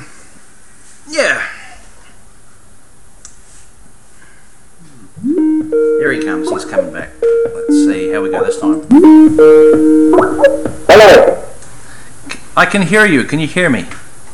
Yes, I can hear you. Can you see me? Yes, I can see you. I cannot see you. You can't see. This is very weird. do you have just the still picture of me or something? I have. It says JI in the upper right corner, but I just installed Skype. I haven't had it in years. Yeah. Well, don't worry about the video for now because I can see you fine, and you're coming through on the stream. You're coming through on the stream just fine. Through the power of the internet. Through the so you must watch Boogie 2988 through the power of the internet. I told him everything he knows about weight loss. How come you wearing? Why are you wearing sunglasses? Is it? It's because it's contractual. So I'll just need 20 seconds of your time. A quick word for my sponsor, the Scrubdaddy, America's favorite sponge. Great for anything. If you get one, it will improve your life. There, I'm done. That's $10, All right, see you, Nathan. Thanks for coming. Nathan's leaving. Yeah, that was a sweet lady. You want something? And so bad food. I'm supposed to talk about bad food. Yes, you are. Food soon. What did he say? The other one. Well, Nathan was giving his experiences on MREs in the army because he's in the U.S. Army. Oh yeah, I heard him. But the guy, his name is JD as well, the one you're seated with. Yep. I was just talking to Coco. Coco was asking me if I wanted something to eat. So, yeah. Did you? Yeah. I said later on. So how are these 6 broken ribs? 6 broken ribs, tip top, and I'm all good, and I think the Scrubdaddy has a lot to do with it, actually. I'm interested to know a little bit more about the Scrubdaddy because I've seen you talking about the Scrubdaddy in one of your videos, and usually us small-time YouTubers don't get sponsorship deals. So what is the deal? Do you actually have a sponsorship deal? Are you actually doing ads for a Scrubdaddy? Well, that's where it gets tricky. I get paid to showcase the Scrubdaddy, but I cannot be an official spokesperson because of the way I do it. So you can see me as the guy. In the US, they have the guys flipping the signs. Yeah.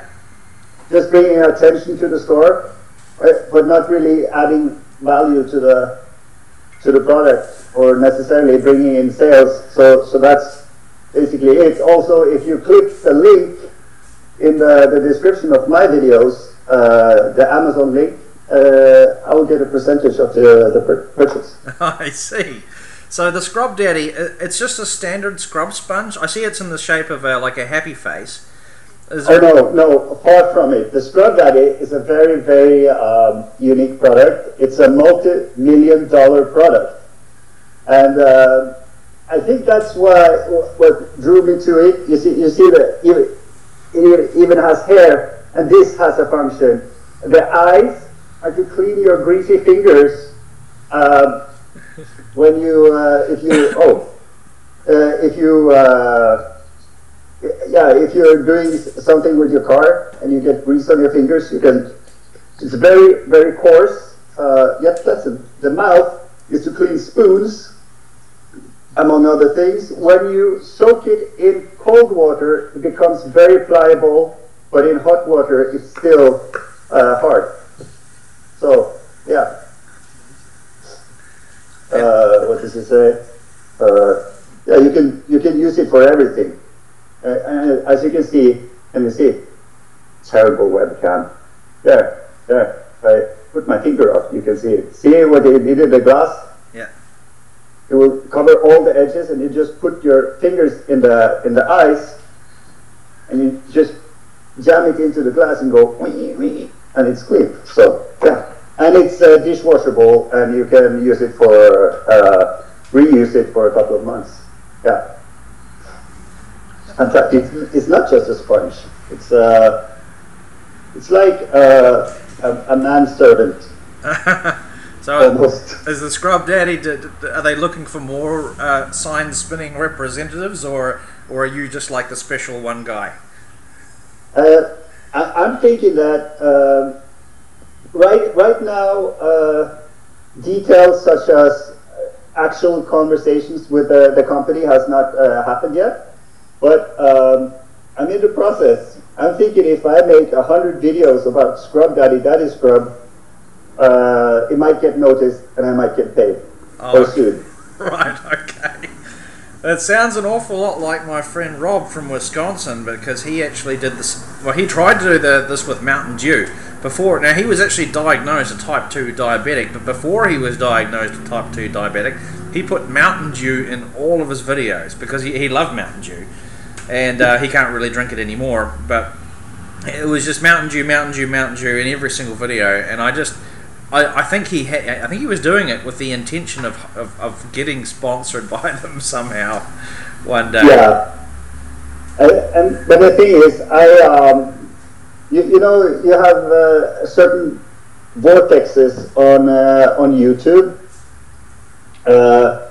and one of them that seemed to suck me in every time is the Shark Tank clips, and Scrubdaddy was actually one of the biggest successes of Shark Tank.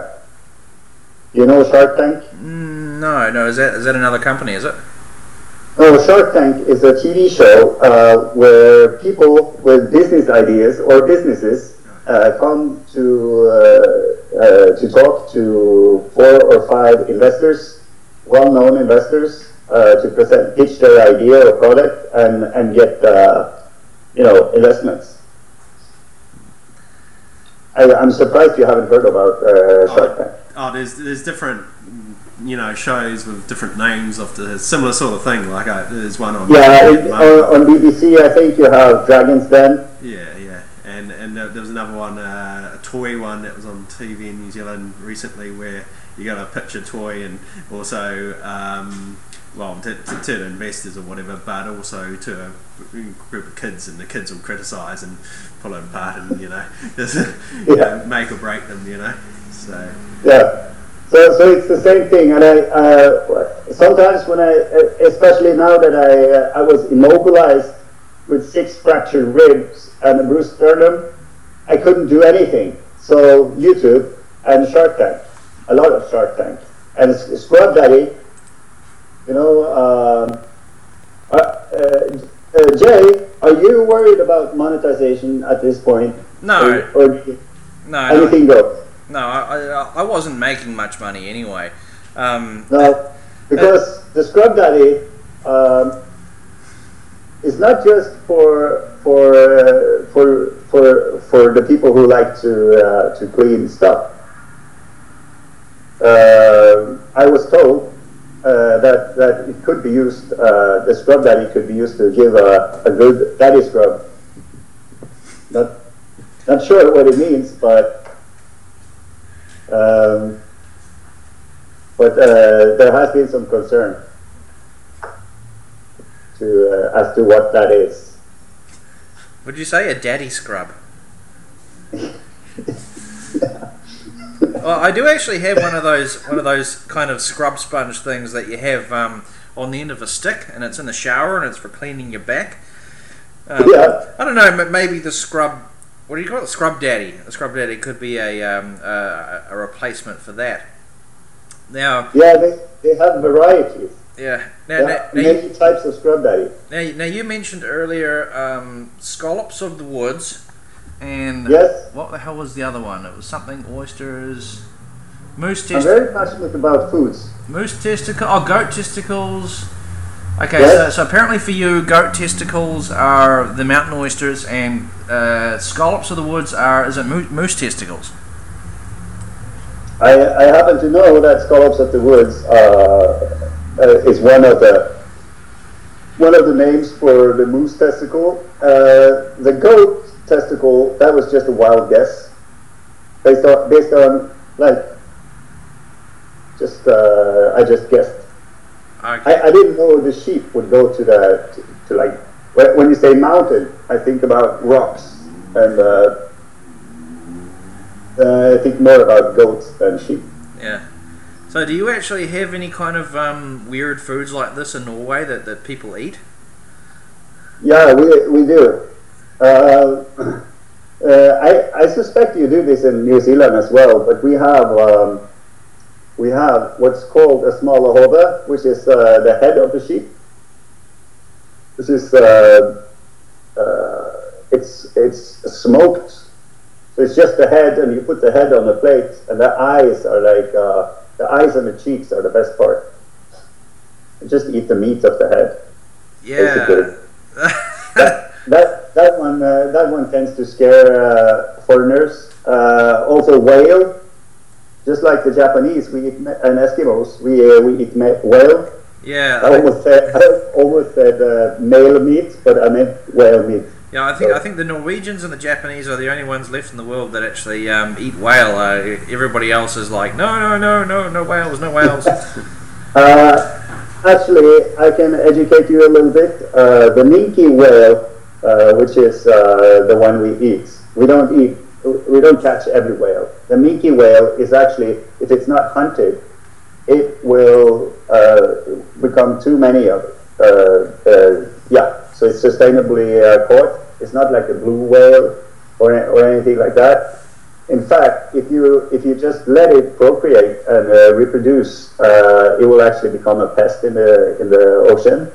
So, and I would say, to me, having seen both chicken farms and whales being hunted, I'm much more comfortable eating whale meat than chicken breast. But I eat chicken as well. It's just that I think it's more humanely to eat meat that has been caught in the wild, that has had a life, a free life, rather than what goes on in the chicken farms. It's also a great source of protein and very, very tasty. A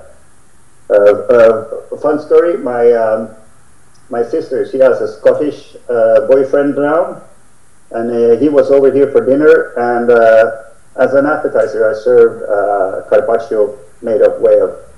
It's just thinly sliced and raw marinated whale meat. I always find it a waste when in New Zealand we have these whales that beach themselves in the hundreds, and a lot of them die on the beach. But then the government comes along and cordons it off and say, no, you're not allowed to touch the whale, and they come along with big diggers and just bury them. You're not allowed to take the meat.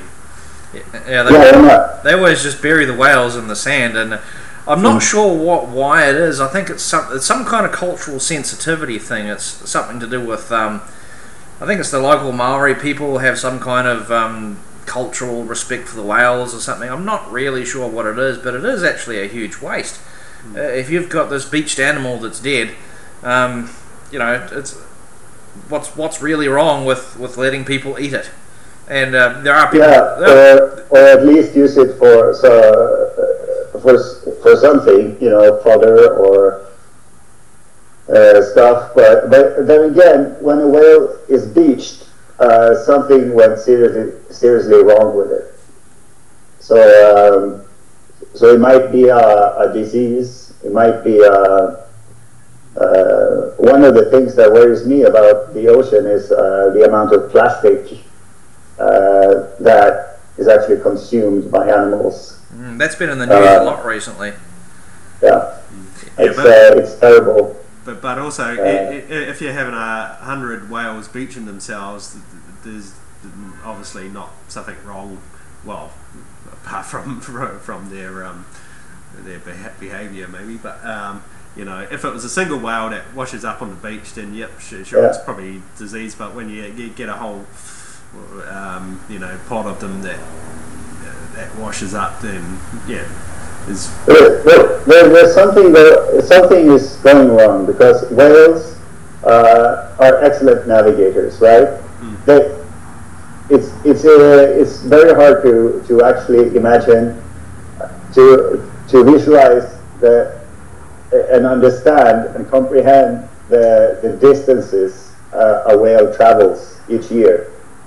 It's just insane.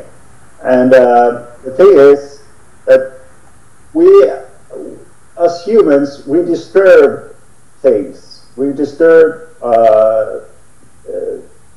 the signals and everything that it used to navigate. So I think that can happen. Also, if there's an epidemic amongst whales, like an outbreak of sorts, then multiple animals will be affected by that and probably end up in the same situation. So yeah, but I get it.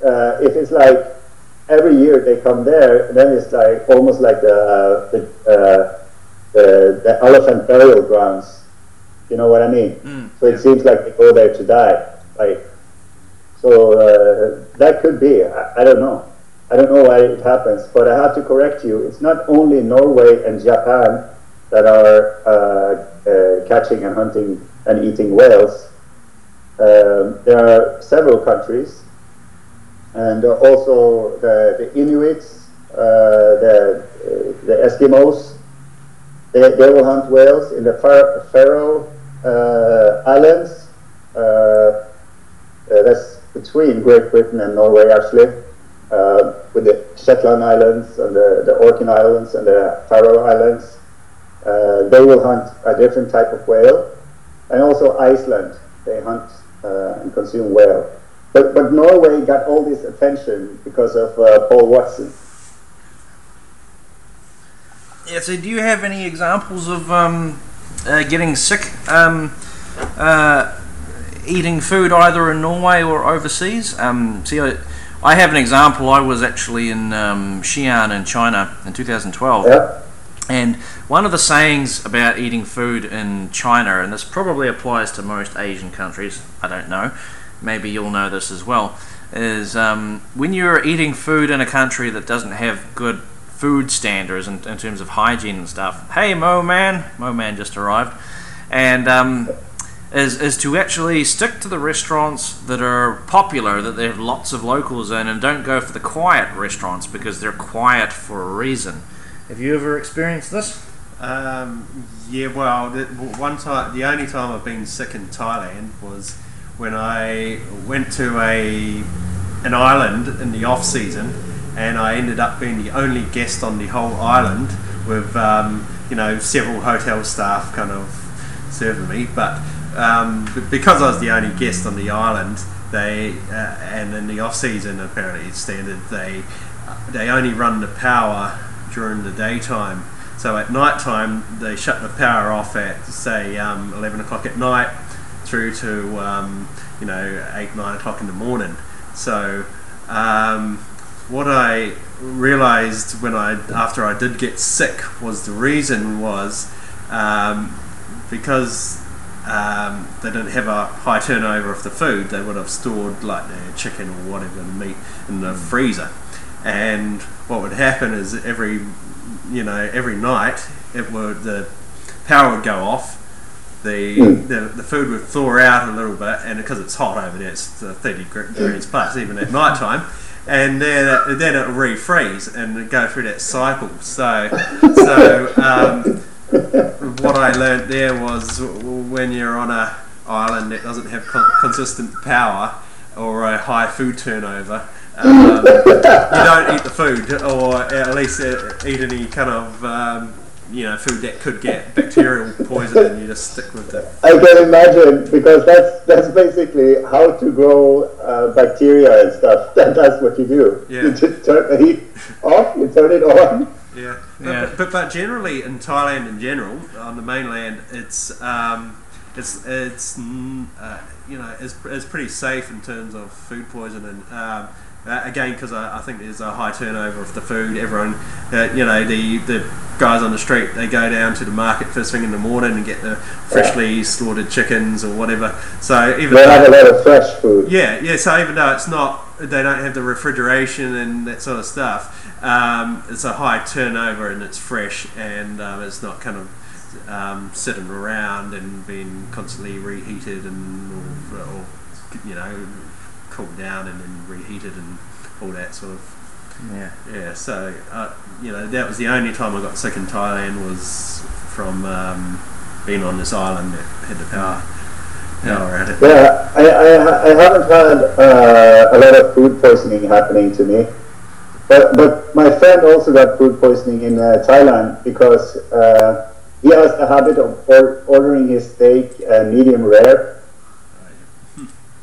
So Moman says he lives in Missouri. Everything we eat there is bad. Now, I'm just wondering, I just got to quickly just kind of interrupt the stream here for a second. I just had a little notification pop up saying Y2J does Asia is live, and I know that it's exactly 2 hours since I started, so I'm just wondering, does YouTube only allow you to stream for 2 hours at a time, and then does it start a new stream or something? Does anybody know what the answer to that is? Now the stream is still going, the Skype call is still going, it appears to be still live. I just wonder if maybe it's going to automatically generate a second live stream. But to conclude what I was saying, I got sick in 2012 in China, and really it was a quiet restaurant we went to, and when you order Chinese food at a Chinese restaurant, the food is all communal, so it all comes out in like bowls and stuff, and we had like rice, we had noodles, we had vegetables, there was like beef and stuff, and the only thing, and I got dreadfully sick, horribly sick, and Coco did not get sick, and the only thing that I ate that she didn't eat was noodles, not even a meat product, noodles. Pasta. Listen, pasta, if you boil it and then it cools and then you reheat it, that's like bacteria town right there. Right. Pasta is super, super dangerous. Like, I work in a hospital, and that's one of the big no-nos. If there's pasta on the menu, it just goes in the bin. Same with rice as well. Rice is really bad. Yeah. You have to keep it at a certain temperature. Not sure. I think it's around 60 degrees Celsius. It's supposed to be there because when it cools, the bacteria they start to have an orgy basically, and that's what you got in your system, I guess. Yeah. The best food I had in China was the street food. Yeah, Shanghai food is sweet. That's pretty good. Well, I didn't. Yeah, in Shanghai. Yeah, that's weird. We were at like the best restaurant in Shanghai because my friend's boss he was buying, so they had one of those round tables. You know, when the food is going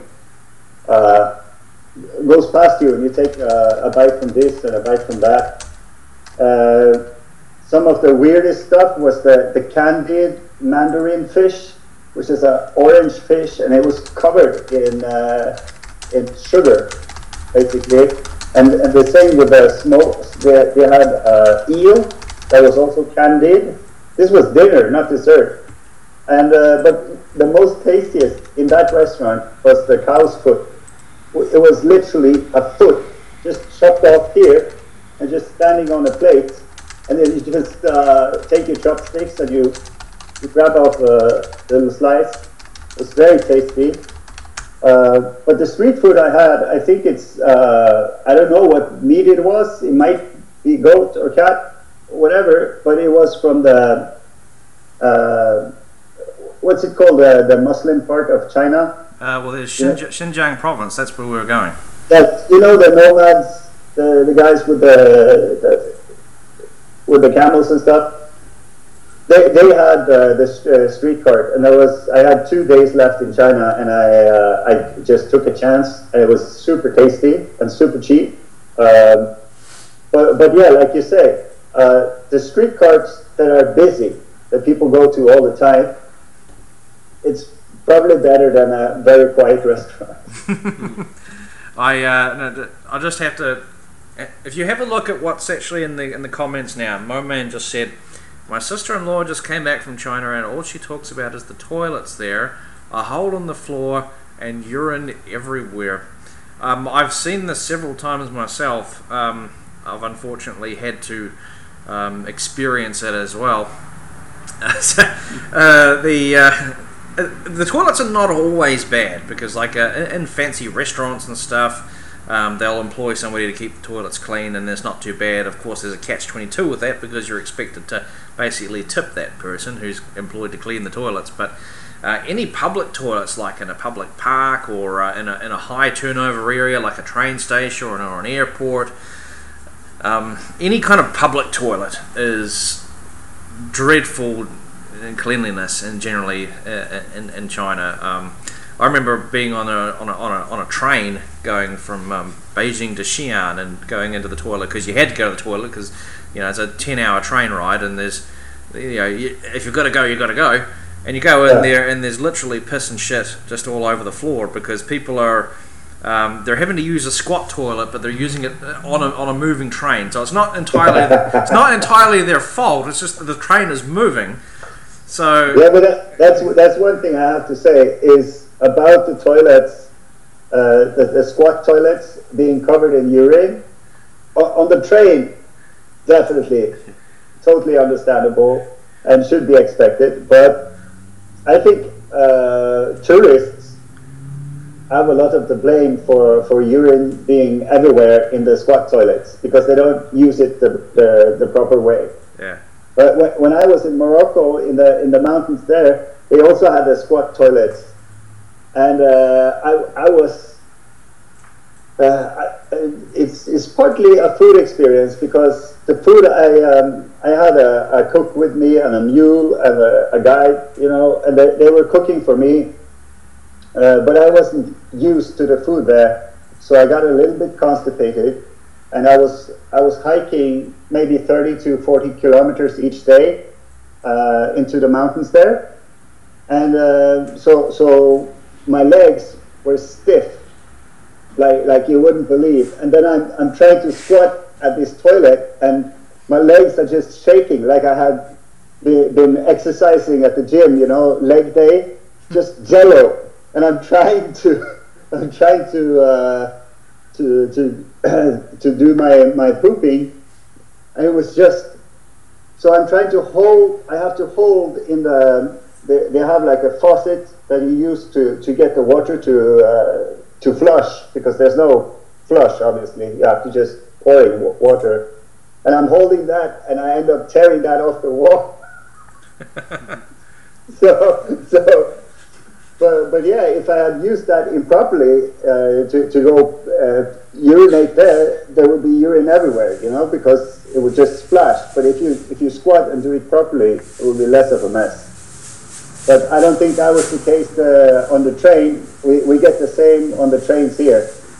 I've been on the train and trying to pee, and it's just, you just have to, if you want to get out without stains everywhere, you have to sit down. Yeah. And the problem is the guy before you didn't sit, so then you have to. The guy before you didn't sit, so you're the one that has to pull out all the toilet paper and clean up from the guy before you, so that you can sit on a clean seat. Yes, and I always have I have very strict toilet habits, especially when I'm out in public. I will use paper for all the door handles going in and going out. I wash the hands before I go to the toilet and after. Oh, yeah. Because I know what's there. I had a funny story about travelling on a train to along in Vietnam, and when I was coming along, I think it's just after China Beach or whatever, it goes along the coastline, and apparently really good scenic video opportunity when it comes around the coast. So the windows were dirty, so I was hanging around in the corridor outside the toilets waiting for this scenery to come out, to get the right moment on video. So I was kind of waiting there, and this other Vietnamese guy comes along, and he starts having a smoke or whatever, and he's hanging around waiting, and I didn't really pay much attention, but then he finally, I hear this noise, this kind of water noise, and he's standing in the corner in the hallway, and he pisses kind of in the gap between the door and the train, because just on the by the door of the train, to go out. And what I realised afterwards is he thought I was waiting to use the toilet, and there was someone in the toilet for the last 10-15 minutes, and he couldn't wait anymore. So he goes and just gives up and pisses in the corridor. Did you get that on video? No, I didn't. Yeah, it was only kind of later I realised it. So what's he doing, and I don't think I had the camera running, but it was like, yeah. But that's one thing about traveling. There are certain things that I noticed in China, especially the cab drivers in Shanghai. The traffic in Shanghai is all about biggest, fastest, loudest. That's what you have to be. And then this cab driver that was driving me, he's going 110 kilometers an hour. There's no system, just and please move or you will crash. And all of a sudden he just opens his door and he goes like, and he starts to like hawk up some ladies, and he's not even paying attention to the road, just one hand there and just like this, and then he looks up and he sees my face, and I'm like, what the fuck? And he looks at me and he's like, ha ha. That was just fun to him. I was petrified. Yeah, Chinese men have got a lot to answer for that, and it's the older generation that have picked up these bad habits, and it's slowly changing, but it's still very prevalent over there. And I remember the sidewalks in Shanghai where I lived. I lived at my friend's place, and when you went on the sidewalk, they had spent a lot on beautification of the city. One of the things they did was you have the sidewalk, and then they figured, we need more trees because we have a lot of pollution here. So they planted trees, but in the middle of the sidewalk. So it's basically like a slalom where you walk like this, and the moped drivers, they won't drive on the road, of course, because the cars could just run them over. So they drive on the sidewalk. So you have the street vendors, the trees, and the mopeds, and you just have to try to survive. Yeah, that's exactly what Moman just said in the comments there. You will get run over by motorcycles in China if you're not careful. Now, most of the big cities, and well, yeah, I'm pretty sure all the big cities in China have banned motorbikes, but the problem is you've got e-bikes, you've got electric motorbikes, which are not technically motorcycles, they're not petrol powered, but they essentially do the same thing. They're like scooters and they're 100% electric. And because they're basically electric scooters, but they take up the same physical space as a motorbike, you know, people park these things all over the footpaths, you know, they ride them on the footpaths because they're allowed to ride them on the footpaths. So you've actually got a situation where a vehicle that is the equivalent of a motorbike is riding on the footpath. And I remember experiencing that in 2016, that's my last time to China, and walking down the street, I think it was in Hangzhou, just constant floods of motorbikes, you know, electric bikes, these electric motorbikes riding down the footpath, and it's like, don't people get hit and they just get knocked over? Yeah, but you know, then they didn't move, I guess. Yeah, then they didn't move. It's just, yeah, but it's the case of we can have our opinion of how things should be, right?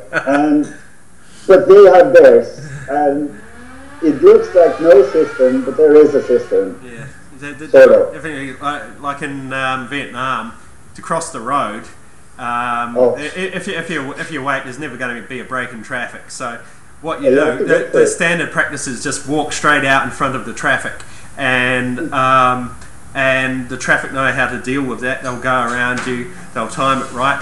If you suddenly stop and go, oh no, there's a motorbike coming or a truck or something, then it's all panic, you know, they don't know what to do. What the hell is this foreigner doing standing in the middle of the road, you know? If they're walking, they know the trajectory, you know, to be able to dodge you or time you so you don't get hit.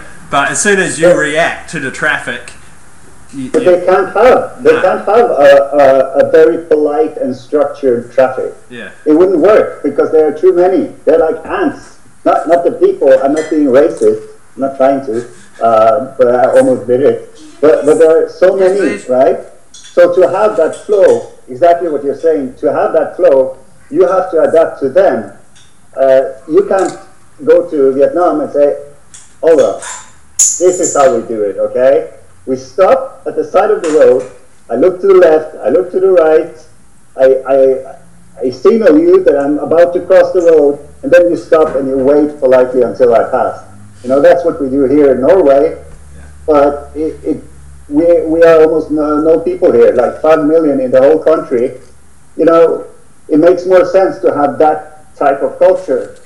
But in Vietnam, in China, in a lot of places, in Mexico, where you have a lot of people and a lot of stuff that has to go from A to B, you know, just what are you doing? Are you trying to feed me dumplings? No. I was figuring that you weren't watching because you said you didn't see video, but we've just been given food. We've got. I have it on my phone, and as you can see, there's a lag. Yeah.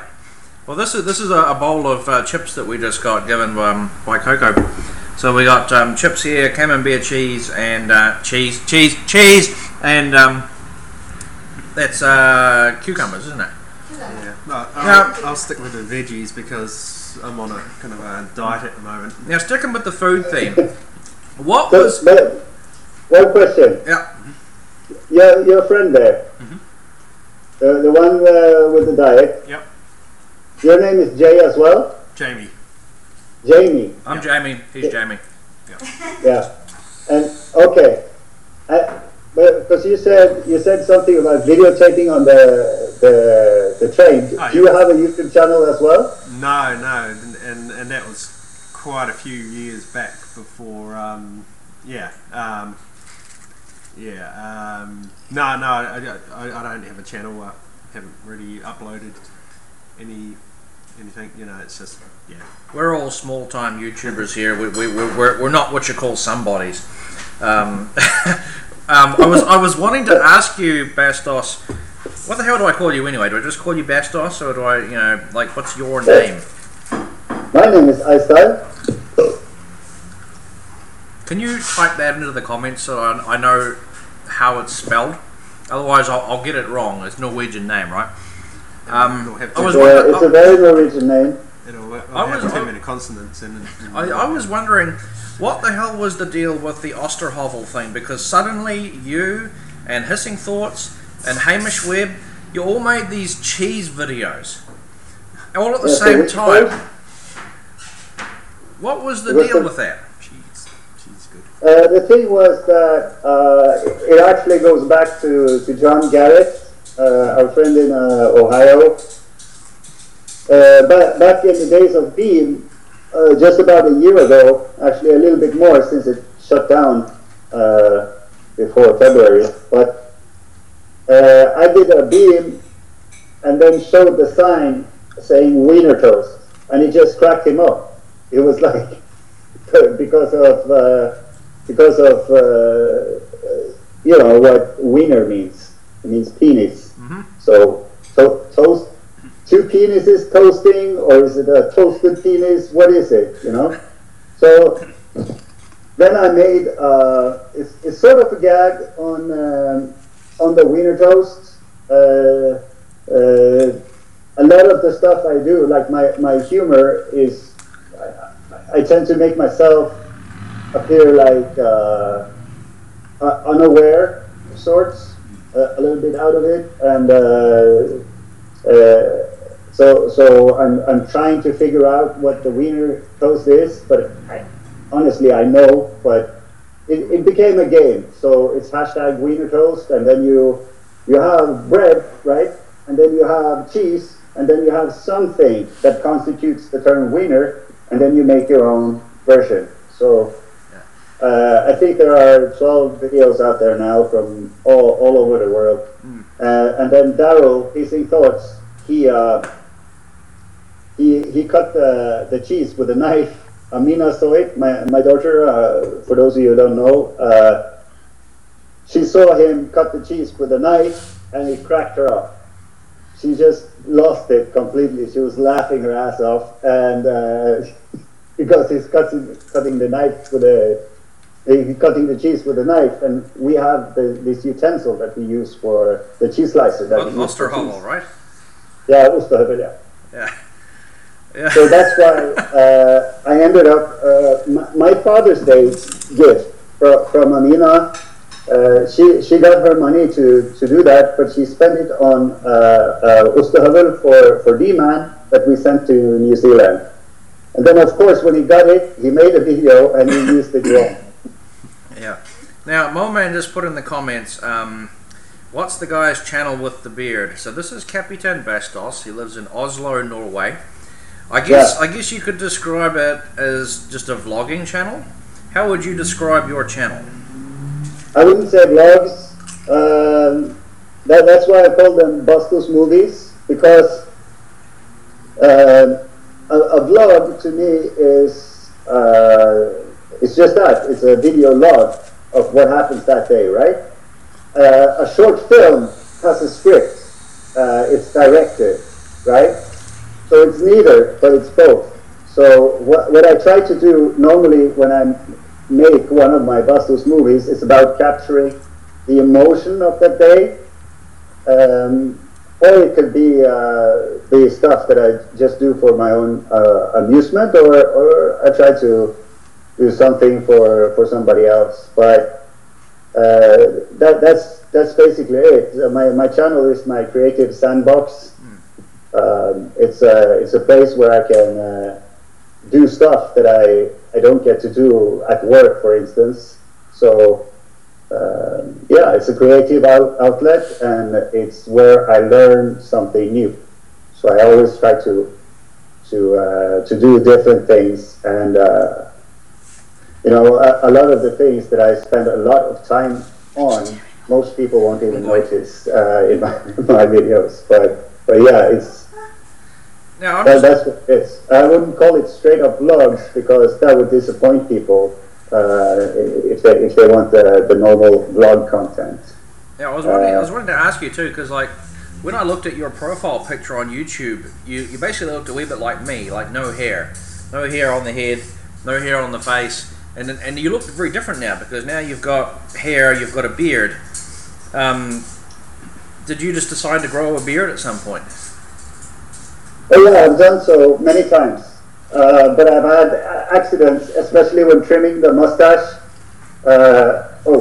I've ended up sneezing and cutting off half the mustache. then I have to remove the whole thing, and just the beard and no mustache. That looks super weird on me. It looks like I'm like the Taliban or something. So then everything has to go. So yeah. Right. But it's right now it's something that I'm very comfortable with the beard, and Amina loves it, so that's a big part of it as well. Yeah. But yeah, I used to just cut my hair and my beard myself. I would just use the clipper, and I will have like 1 millimeter all over, and then let it grow for 10 days, and then repeat. Yeah. So it was like that ever since the army, but yeah. I'm planning on growing a beard for the very first time as we go to China this year, because the thing about where we're going to in China, we're going to Xinjiang province in May, which is the Muslim district, the Muslim area of China, and you know, if you're spending any time around Muslim people and Muslim culture, they're quite big on the beards and the facial hair.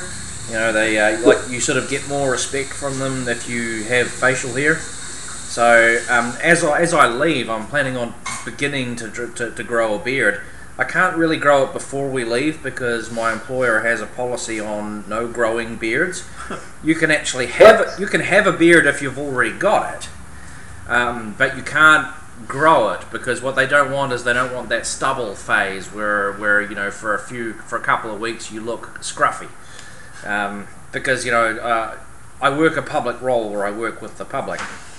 Yeah. But anyway, I'm planning on growing a beard for a short time, and I'll start the beard in May as I go to China, and then I'll keep the beard for the winter, and then probably September shave it all off and go back to how I am now. So for the first time in my life, I'll be. Do you have a beard? Yeah, I've never had a beard, not once in my whole life. But have you allowed the stubble to grow out so you know that there's something there? Because a lot of people, when they grow out the beard for the first time, it might be super patchy or. Yeah, I've let the stubble grow out a little bit before. Yeah, I mean there are parts that it doesn't quite grow at all. Yeah. And what about the hair situation? Oh, well, this is permanent, basically. Total wax? You probably can't see very well, but I mean, I have the receding hairline. It goes way up to sort of here, and it goes way up to there. I got the crown thing. Here, this spot in the middle, it's very, very thin. Along the back here, there's a big friar tuck bald patch. Basically, it's not as bad as some other people, but it's bad enough. And it's all bad enough. It's bad enough to the point where there's just no point in me growing hair because it looks like friar tuck. Honestly, you know, there's just not enough hair there. I'm jealous of this fella. I mean, like, you know, the full head of hair. He's only 1 year younger than me, so I'm 39. He's 38, and look at the full head of Goldilocks hair there. Well, he's older than me, and he has more hair than me. So.